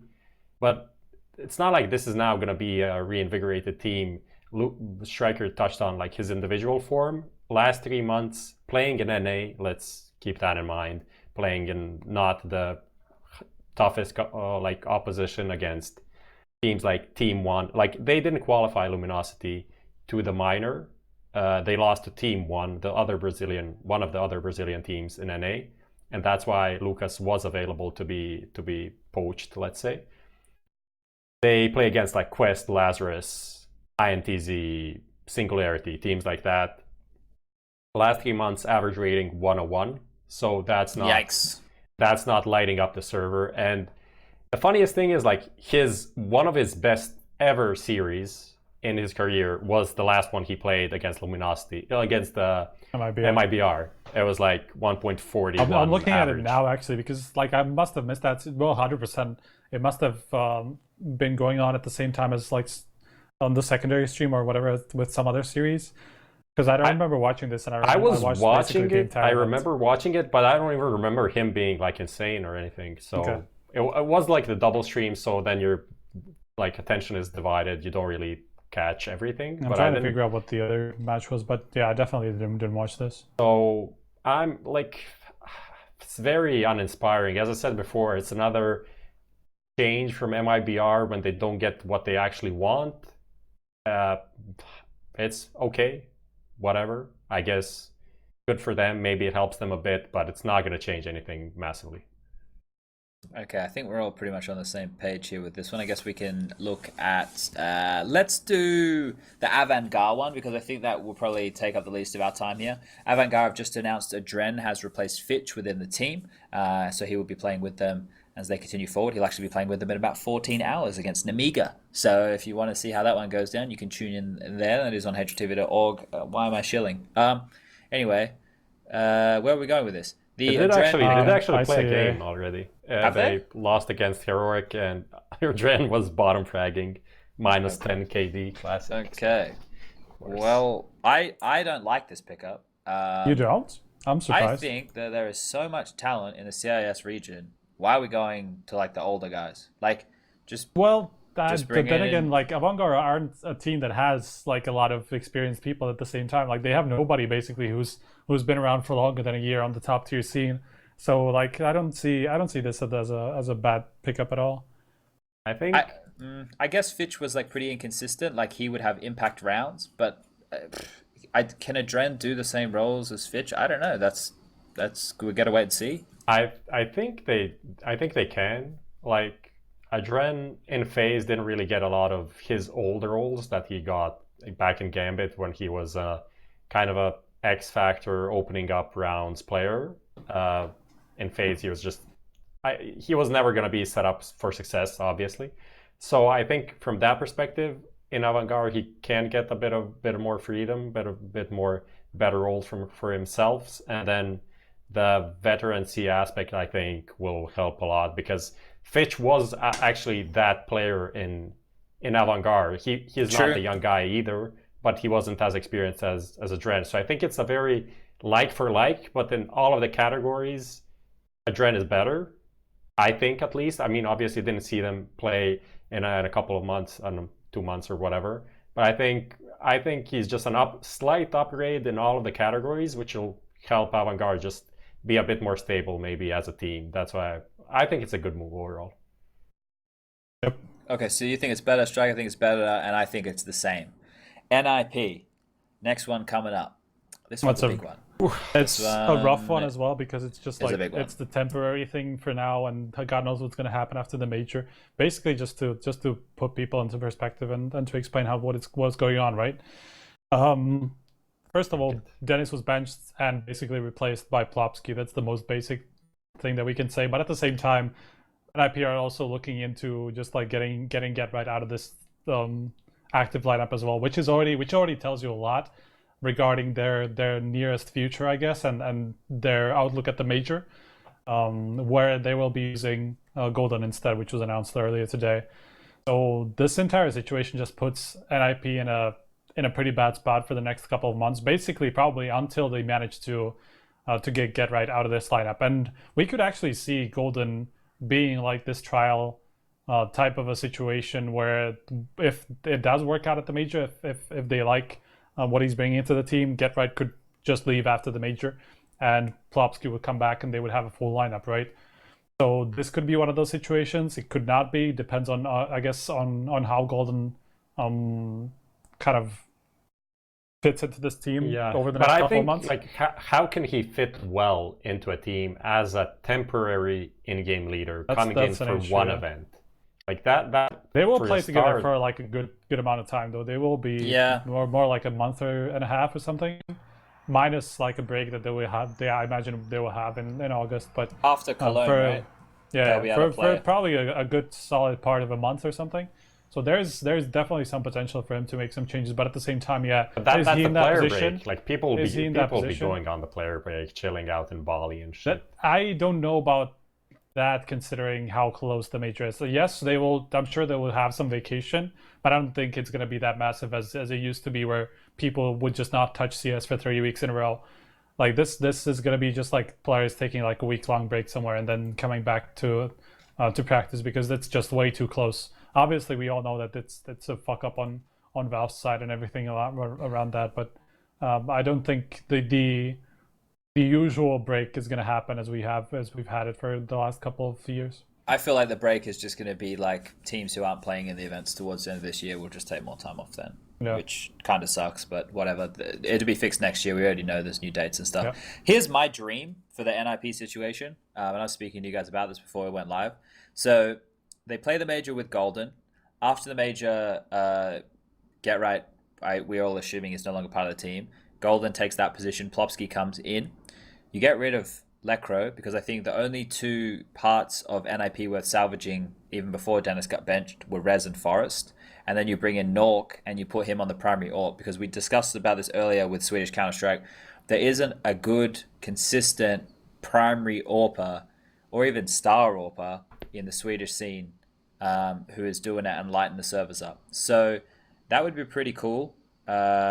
At least from my opinion, but I'm kind of just now talking about other bullshit. So if we just stick with what is happening, NIP would be lucky if they don't get relegated and have to go through the minor system with what they're bringing up to the next major. I don't understand why, like what you said about Knock, I think this was a perfect time to get him in to stand in for the major and try him out. Yeah. Like, trying out an AWPer is much easier than trying out an in-game leader. It's like you can play, but at the same time, like do they think an in-game leader is a bigger issue though? Like we've just seen them change to, like from what we've heard, we've just seen them change to Get Right for no apparent reason. True. That is I true. feel like that's the bigger, like the more pressing issue. But I think the more pressing thing is who is going to sign Knock first. Yeah, Fnatic or NIP. Like I'd rather get Knock than Golden, but that's also my opinion that a lot of people don't agree with. I just don't think Golden is that good. So obviously, if you think he is very good as an in-game leader, maybe you want to sign him first. But from my perspective, that would be the better options to get someone like a young guy in, just try him out at the major, and then see how it goes. Because I don't think anyone is going to be snapping up Golden in the next 3 months. Unless Fnatic take a risk on him, then it's not like NIP are going to have to deal with a buyout or anything along those lines. Well, at least an absurd one, right? So maybe that doesn't feel like there's as much Yeah, but like, hurry. I don't know. but You're Fnatic right. surely isn't getting Golden back. That is 100% not happening. No, I'm talking about the Nork. I'm not talking Yeah, about. that's why I'm Fnatic. saying. That's why, like, even if there's a low chance of not getting picked up by Fnatic, like for Golden, it's even lower. Okay, I get what you're saying. Yeah, you should probably prioritizing him as this. Oh, Last by the chance way, to get regarding Golden, like you're holding on to this opinion that he's a shit call or not a good in-game leader based on his outrage at the Face It Major. No, You were standing behind him and just that taking was video of just him. one of, like, that was just my initial impression when he was like raging and shit with Cloud9. Just to put this into context, right? Like there was an Instagram story that we had of I don't know what this game was, but it was like an overtime game or something. It was like that, Cloud9 that G2 Cloud9 played. or Cloud9 like G2. something like that, I think. Okay, or and maybe just, the like, Windstrike, I think. Windstrike? Yeah, on Inferno. Oh yeah, it could have been. It could have been the train or something. Oh, but whatever. It was a game where Golden just stood up and just started shouting, "It's so fucking hard to play this game." I just like threw away his headset or something like that. No, So that was I just feel like my initial feedback about Golden, but then watching his teams, I was not impressed. That's the thing. And the worst thing is, I can give him some leeway because of the Cloud9 situation being shit and players coming in and out, and everything was kind of a mess. But now he's doing the same thing, coming in as a trial in-game leader into NIP. Yeah. Like that, you are. I feel like I got that, one trump card for you though, Prof. Okay. One trump card that like kind of like closes down the whole discussion. Okay. Name me you can't say motherfucking Hampus. Name me one Swedish. Name me one Swedish in-game leader who wants to be an in-game leader who isn't exist. That's the thing. That's the thing, bro. That's the thing. Golden's cornered the market. Golden fucking owns all the fucking onions. You all want to put some onions in your cooking? Well, you gotta go to fucking Golden store. I think it's everyone like needs onions.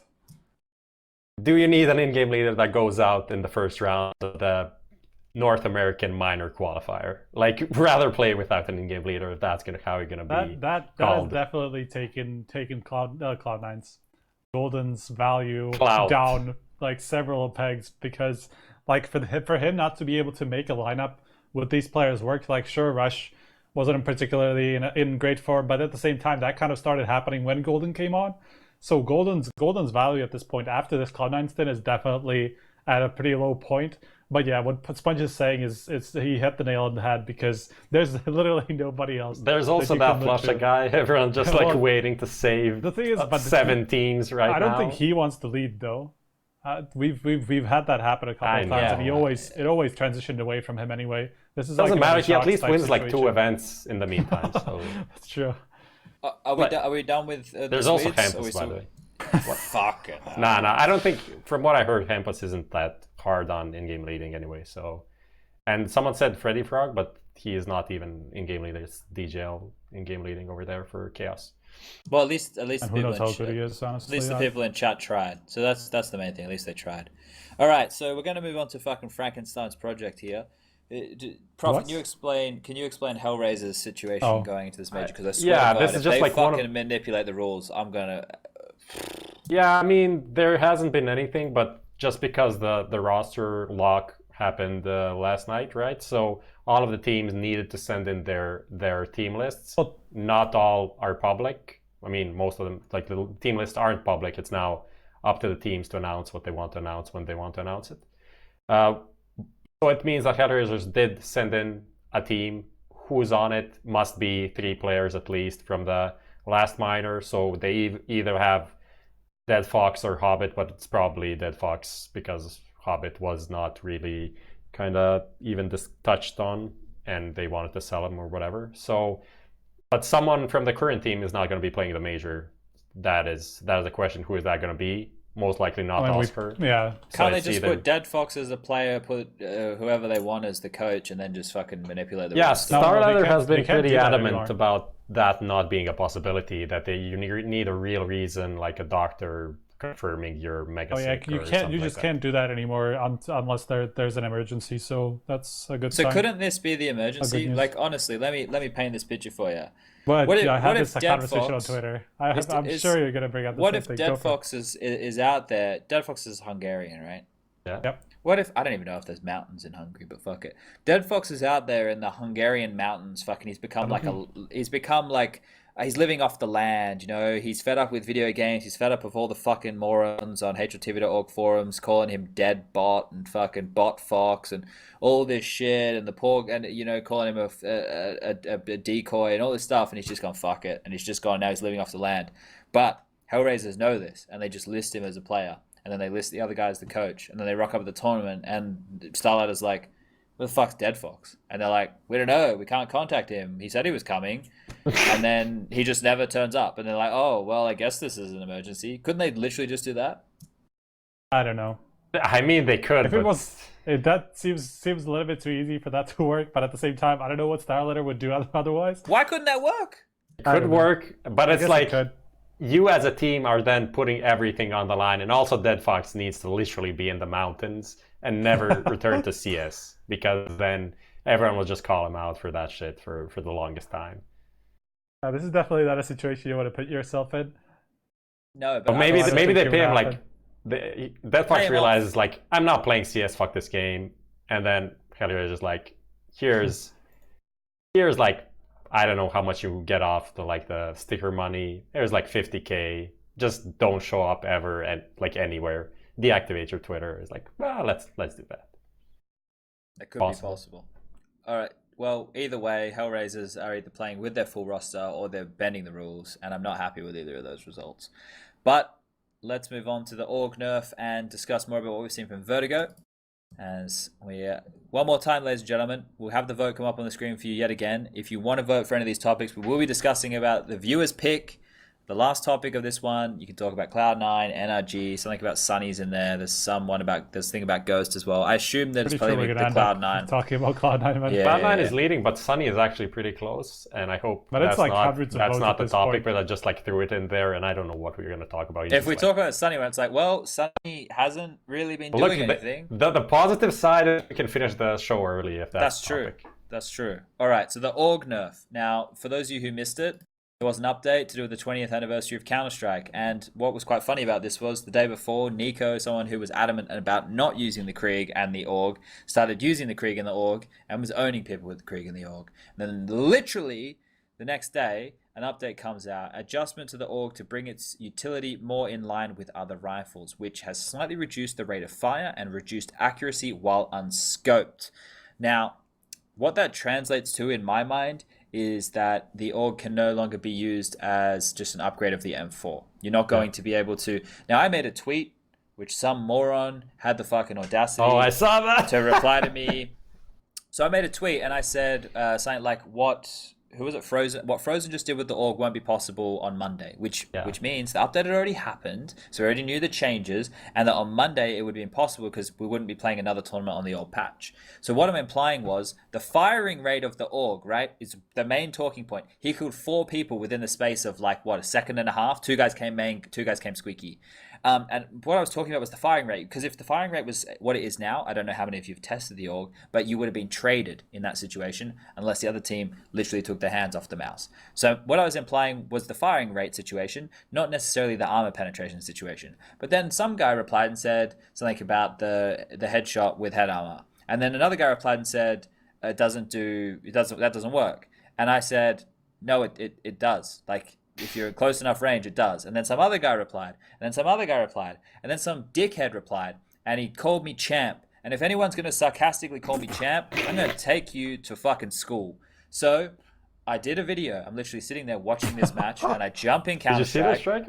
And I load into aimbots. And I run up to a bot. And I put my crosshair right in that motherfucker's mouth. And I shoot one bullet. And he has head armor. And I kill him.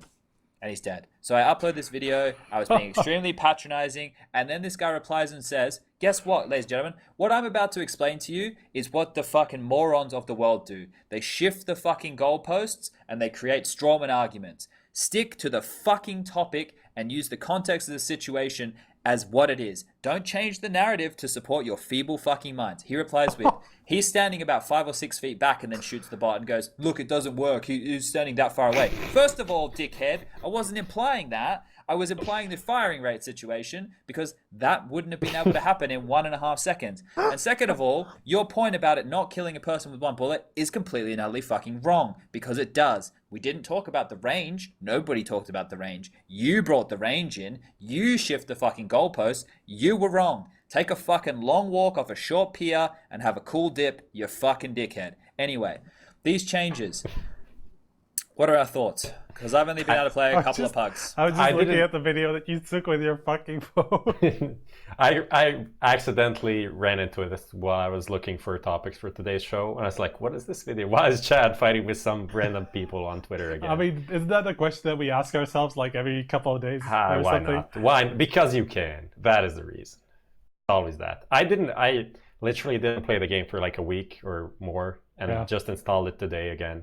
Classic installed. Like, classic rage uninstall after a bad face it. So I did not actually play it, but from what people have been saying, a lot of people are going back to the M4, like their main weapon in the pro scene, which is I think it's okay, and I think it should be a different weapon and not just a better version of the M4, because it kind of then makes the M4 useless. The thing is, like, that was Valve's aim from the start with Yogg and Krieg. Obviously, they didn't really change it at any point outside of that, like, period in 2015 where it was fucking outrageous. But outside of that, like, for what it can actually do, they never changed it, but their aim was just to make it a different, a weapon to be used in different scenarios than the M4, right? Like for more like the long range battles and stuff like that, because of the scope, because the advantage of the scope, they never expected. I don't think they ever expected this to just be a complete replacement of the M4. I don't think they ever wanted to. So with this change, with this nerf, they're actually trying to make it a little bit more to be used a little bit more like they originally intended it to, because they've also reduced the what is it called, accurate range of the unscoped. When you shoot with it unscoped, so it's not as accurate on such a long range. I don't know anymore. how I feel about that though, because like the nerf of the firing speed, I think, is already enough, right? Like to justify people to wanting to use the M4. Because the thing is, we thought the same with the CZ though, like that they changed, like they nerfed 3 different aspects of the CZ, and it was still being used afterwards. People thought it was completely unusable after that point, and people still use the CZ afterwards anyway. Yeah. So I feel like this is just one of those things that we're going to have to learn over the next couple of weeks as people try to experiment with it and see if it can be used in the same situations as before, and which situations can be used. So that's the thing, I think. I don't think you'll see a team with 1 AWP and 4 AUGs anymore. No, like I think an AUG though. will be bought by like maybe one player. Like maybe if you're the rotator and connector on train and you can't afford an AWP, maybe you buy an AUG so you can post up, maybe take an aggressive duel, and then you can rotate, play the backlines inside if you need.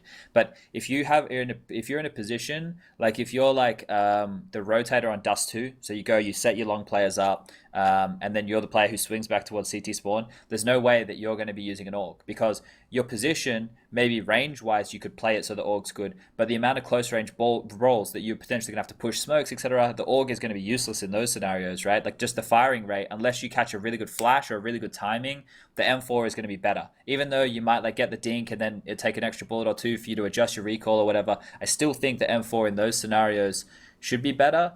But the problem I see now is there will probably be a lean towards the T side, because the Krieg, right? Like, what the fuck's gonna happen with that now? Like the Krieg is maybe they'll just adjust that as well once it starts being a little bit more popular, because the AK is still quite a lot prevalent over the Krieg.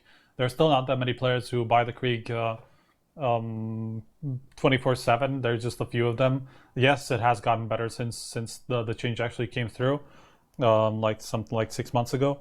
But the AK is still managed to prevail. So I don't think that's going to be as noticeable at this point, unless like it starts shifting much more towards the Krieg over the next couple of months, because it doesn't seem to be. I don't think it ever will, just because of the mobility factor on the T side, that you have to move a lot more, and that Krieg is slower to move around, and then especially with the scope, it's even slower.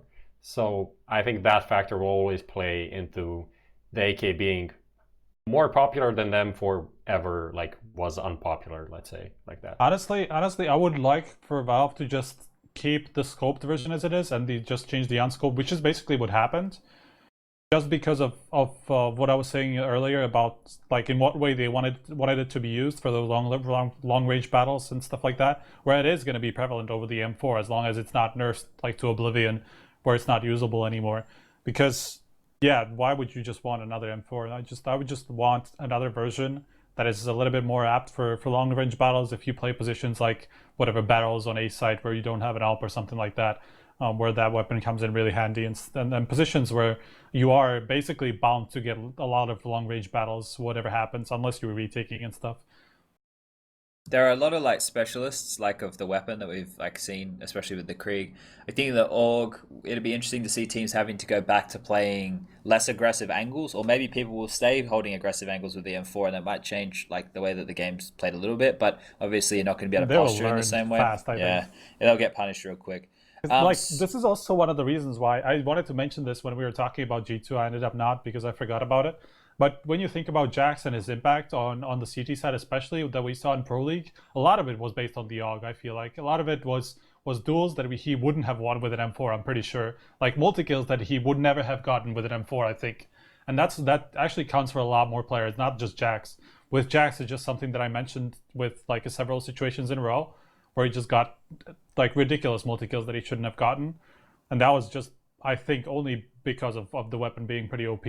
So it's going to be interesting how these players who have just like started relying on the AUG a lot are going to affect those players. And I don't think it's going to affect players like Elige a lot, because I think he will be able to transition back pretty quickly. But some of these players who have just like risen up over the last couple of months, it's going to affect a lot, I think. That was the question I was going to bring on in here. Do you think it would affect Liquid? Because like obviously their period of winning tournaments has been while the AUG has been in the state. Haters will obviously already saying the end of the Liquid era. It's the AUG and the Krieg. They'll never win again. But I don't see it. I don't see it happening, honestly. I guess I could see Elige like being affected for a while because he's just going to take a while before transitioning back. He's just been playing with the AUG for basically like 8 months now since it got released, or since the price was reduced. So I could see him being affected for a while, but not for long enough for it to matter really. Maybe like a month or something before he adjusts back. Prof, you got anything on the AUG or the SIG, Krieg, SG, Scope, Terrorist Rifle? All I want is actually for someone to compare the AUG and other weapons like the UMP or the MP9 and stuff like that. Because when you think about it, obviously the long range scope thing is still going to be working, but the close range is where we want to know how is it going to be. Is it going to be like very shit, or is it going to be okay?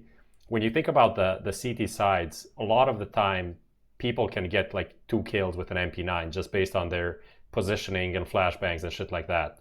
So it's not, I don't think it's going to be that big in some sense. If you play off your teammates how you should, I think the nerf to the not scoped AUG isn't gonna be like game breaking. I think it's gonna be a pretty big change in the mid range, not in the longest one, because that's where you can use the scope in most of the cases, and not in the closest one, because there like spray control doesn't even matter almost, because you're so close to the enemy. And it's also one bullet kill potentially. Yeah, exactly. Like you have quite a lot higher damage. So with the nerf of the accurate range, like it's just gonna add the accuracy itself. It's just gonna become less accurate unscoped. The longer battles you take. So that's where it's gonna be, where the big change is gonna come. Like people are not gonna be able to just unscope spray down people mid range, like three people in a row or something. That's not gonna be possible anymore. I don't think, at least. Like the problem is, like I haven't played like actively enough in so long that I just can't jump into a server and get my own opinion on it, because I'm just bad at the game. I just can't. I don't have a good enough skill at this point. So that's one thing that I'm gonna say. I just can't know exactly how bad it is. But from what I tried and from what I saw, like comparisons of how accurate it is and stuff, I think that's what's gonna happen. Like close range, yes. Long range, yes. Mid range is not gonna be that good. You should do what I do, and I just mark everything to my level, right? If I go, like, I try and play Counter-Strike as much as I can Right. when I'm home, and I jump in and I'll play some bots with it so that I can actually get the recoil and stuff down after an update will happen, and then I'll play a Sure. game, and I'll like have a rough estimate of what my level was like before, and I'll be like, well, that I should have made that kill. Was that the fault of me, or was that the fault of the weapon? And then like try and discern there, but. This is actually what I'm going to do when we finish tonight is probably sit there for 4 hours and play Vertigo and use the org for 4 hours. And the reason I'm trying to play a shitload of Vertigo is because it's my job to talk about it. So I want to make sure that I'm as well versed as possible on the map. Because this is the first map that's come into the pool that I never had a chance to play competitively throughout my career. So we can bridge that into the Vertigo discussion. I was pleasantly surprised when I saw different teams playing on the map and their approach on the CT side has been more aggressive to the ramp. I had a couple of conversations with coaches and players about theory striking or theory crafting some plays, and they were really excited about things that they wanted to do.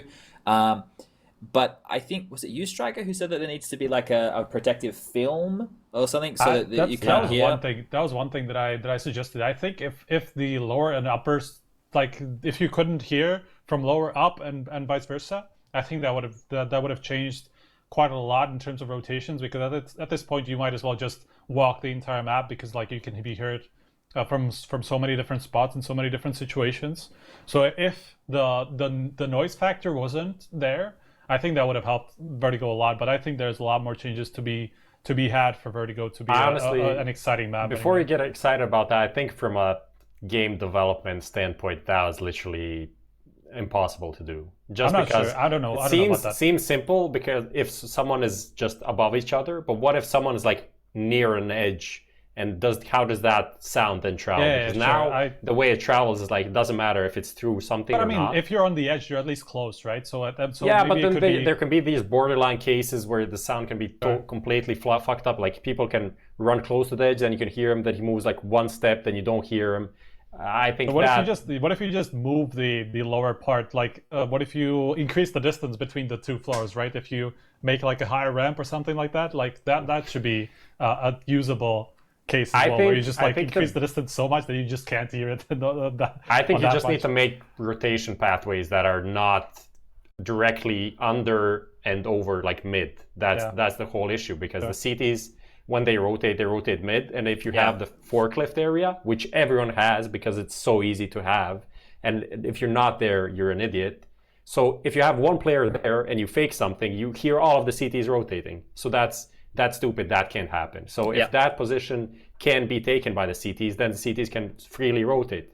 And then the Ts need to have a different pathway of rotation through the map, which is not down under the bridge. So then obviously people sitting on B cannot hear all of the rotation. And that's the whole thing. I just want to give one last impassioned speech, because I know that the two of you are relatively sensible individuals. But for all the viewers out there in Counter-Strike Town, and the players out there too, and anyone who says, fuck Vertigo, your opinion could be that I said it a couple of times on Twitter. Your opinion can be, I don't care if your opinion is the bad map, but the two of you live in the realms that Vertigo is in the map pool right now. And we all need to live in the realms that Vertigo is in the map pool. We all need to live and understand the fact that Valve, no matter how much you bitch and moan, are not going to remove the map from the map pool. It is there. It will be played at the major. This is what we're living with right now. What we should do is completely understand that no matter how much you yell, no matter how much you scream, I don't care if you get Gabe's son and you hold him hostage, they're not going to take the map out of the map pool. Do not take Gabe's son hostage, please. I know some of you are crazy. That wasn't a good thing to Jesus, say. I thought about it after. I was like, there's probably somebody out there who will try and do that. I definitely do not do that. And please. then tweet at Sponge, you see, they did take it out of the map pool. Fucking hell. It worked. But my point here is, the best thing that you can possibly do is play the map. Because what Valve will take from you playing the game is a sample. And they will see the way the map is playing, and they'll adjust it from there. The only other contact that Valve give a fuck about is the players. And the players do not have enough time to give proper feedback. The people who do have enough time to give proper feedback, unfortunately, do not get given the time of day in those discussions. So, Vertigo does need changes. I feel like that is definitely the case. But let's talk about those changes openly. Let's apply a little bit of knowledge here. And let's do it that way. And let's not rock up to any events with fuck you chat on your shirt and suggesting that you would like to fight me on the stage. That's not a good idea. Don't do that. That's a great idea to avoid that. All right, the viewers' topic. Here we go. Moving on. We're done with all the fucking nonsense of before. Which one won, Lucas, Mr. Producer? Here we go. You won't believe it, but it's Cloud9. Who would have thought? So, ladies and gentlemen, boys and girls. Both say, or didn't we just like collectively agree on the fact that we're never going to mention Cloud9 until they do something? We did, but this is a good something. Yeah. So this is a pretty good. I like topic, this. yeah. For those who aren't aware, it looks like the Cloud9 roster change will be having an addition of TenZ, the youngster or the up and comer from North America who plays FPL and kills lots of people. Kusta, who has recently been released from Ghost.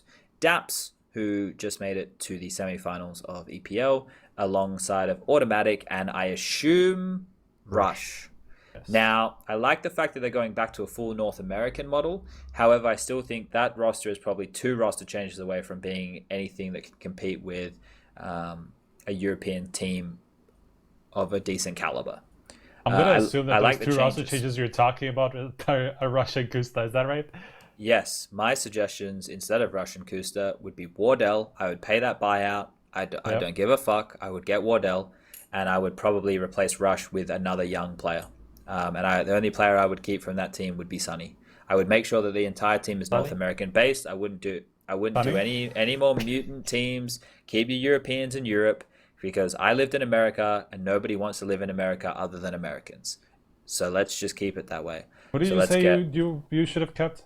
I think he meant Automatic. He just said Sunny because people are spamming. Why did I say? Oh yeah, sorry. Keep Automatic. Yeah. Automatic. Okay. I thought Automatic. You meant the second one. Here's the team: Automatic, Daps, fucking old mate Wardell, this rockstar TenZ, and fucking take a risk on that other kid Whippy. There's your team. Fucking do it.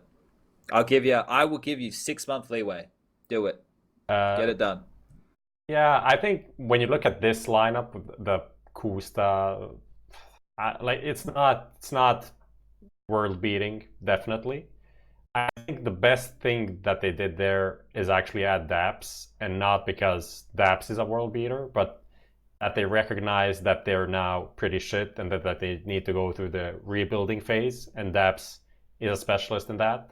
So get him and give him the tools to select players, because obviously the process of selecting scouting players in Cloud9 has been very bad. So if Daps gets his hands on that, scouts a few kids and picks them up in his van, drives them over to the LA Cloud9 studios or whatever, I think that can work. But I don't think I'm really not sold on Kusta. He's been around. You portrayed Daps like this creepy uncle who just drives a van and has like sweets in it and stuff. Kusta has been around for long enough that I don't think he has he is stagnated. He's plateaued. What he is just like an okay NA player. So that's it. So I think for Cloud9 that's not what they need. But okay, maybe for now he'll be okay. Other than that, whatever Sponge said, I think that's more or less accurate. Yeah, I definitely don't like keeping Rush, even though what I said before was Rush started being shit at the time when Golden came in. So it just makes me feel like Rush just doesn't really agree with it, or isn't comfortable with whatever style Golden brought on. So for him to stay there when the playstyle changes and Daps comes in, maybe it's going to help him reinvigorate and just come back to at least close to his former level, in which case it would have actually been a solid decision to keep him. I'm not entirely sure that that's possible, just because of confidence issues that he's probably facing right now, because he's just been pretty irrelevant for quite a long time now, because Golden has been with this team for like almost a year. So that's one of the things. Well, on and off with that break in the end, in the late 2018. But still, it's just been too long since Rush was anywhere near close to his like Optic kind of level. So I don't think it's possible for him to come back. And I definitely agree with Kusta just not being a very exciting player at this point. Like in Ghost, he had the moments that made him look like a star player, but he just didn't have them consistently enough for us to consider him that way. So yeah, I would have definitely tried to find 2 different players to take in instead of them. I just want and to touch on Wardell is an obvious option, by the way. someone is saying that Kusta gets screwed in roles that everyone wants to op over them. I don't really think that is true. Don't because think so. No. okay, the Simple thing in Liquid, that was okay. He got bullied by Simple. Okay, obviously Simple best player ever, so he has the right to bully anyone he wants to get anything he wants. But later on in the CLG era, it wasn't that Kusta. Ricky didn't bully him off of the op. It was actually a thing that Kusta didn't want to op constantly. That then they had this like double op setup, swapping it around. So from that point onward, he was never actually a full-time opper because he didn't want to be a full-time opper, not because someone else blocked him. That's the thing I don't even understand. Is he gonna be an opper here? If that's even less. I don't know, a good selling point for me. I just want to let people understand that this is a common thing because an AWP role is like, how can I relate this to people? It's kind of like being a striker in football. Actually, I've never played traditional sports since I was like 12, so let's not use that. I was Let's a little try bit confused again, as shall to we? where you were going Yeah, to let's just go with this. I have played in teams where I have had, like, you want to have somebody who's a secondary AWPer, especially for your CT sides, right? And I've been in teams before, and I've heard of teams, and I've talked to teams, and I've played with players who is meant to be the primary AWPer. But if they're having a bad game, or they have a bad week, or they have a bad tournament, they're like, I don't want to AWP anymore. I want a rifle. And then your secondary AWPer has to take over that job. But then this other player, once he has a week on the rifle and realizes that he doesn't get all the fun roles, he doesn't have everybody flashing for him, he doesn't get to do everything he wants in a round, he actually has to support people. He's like, I want to be the AWPer again.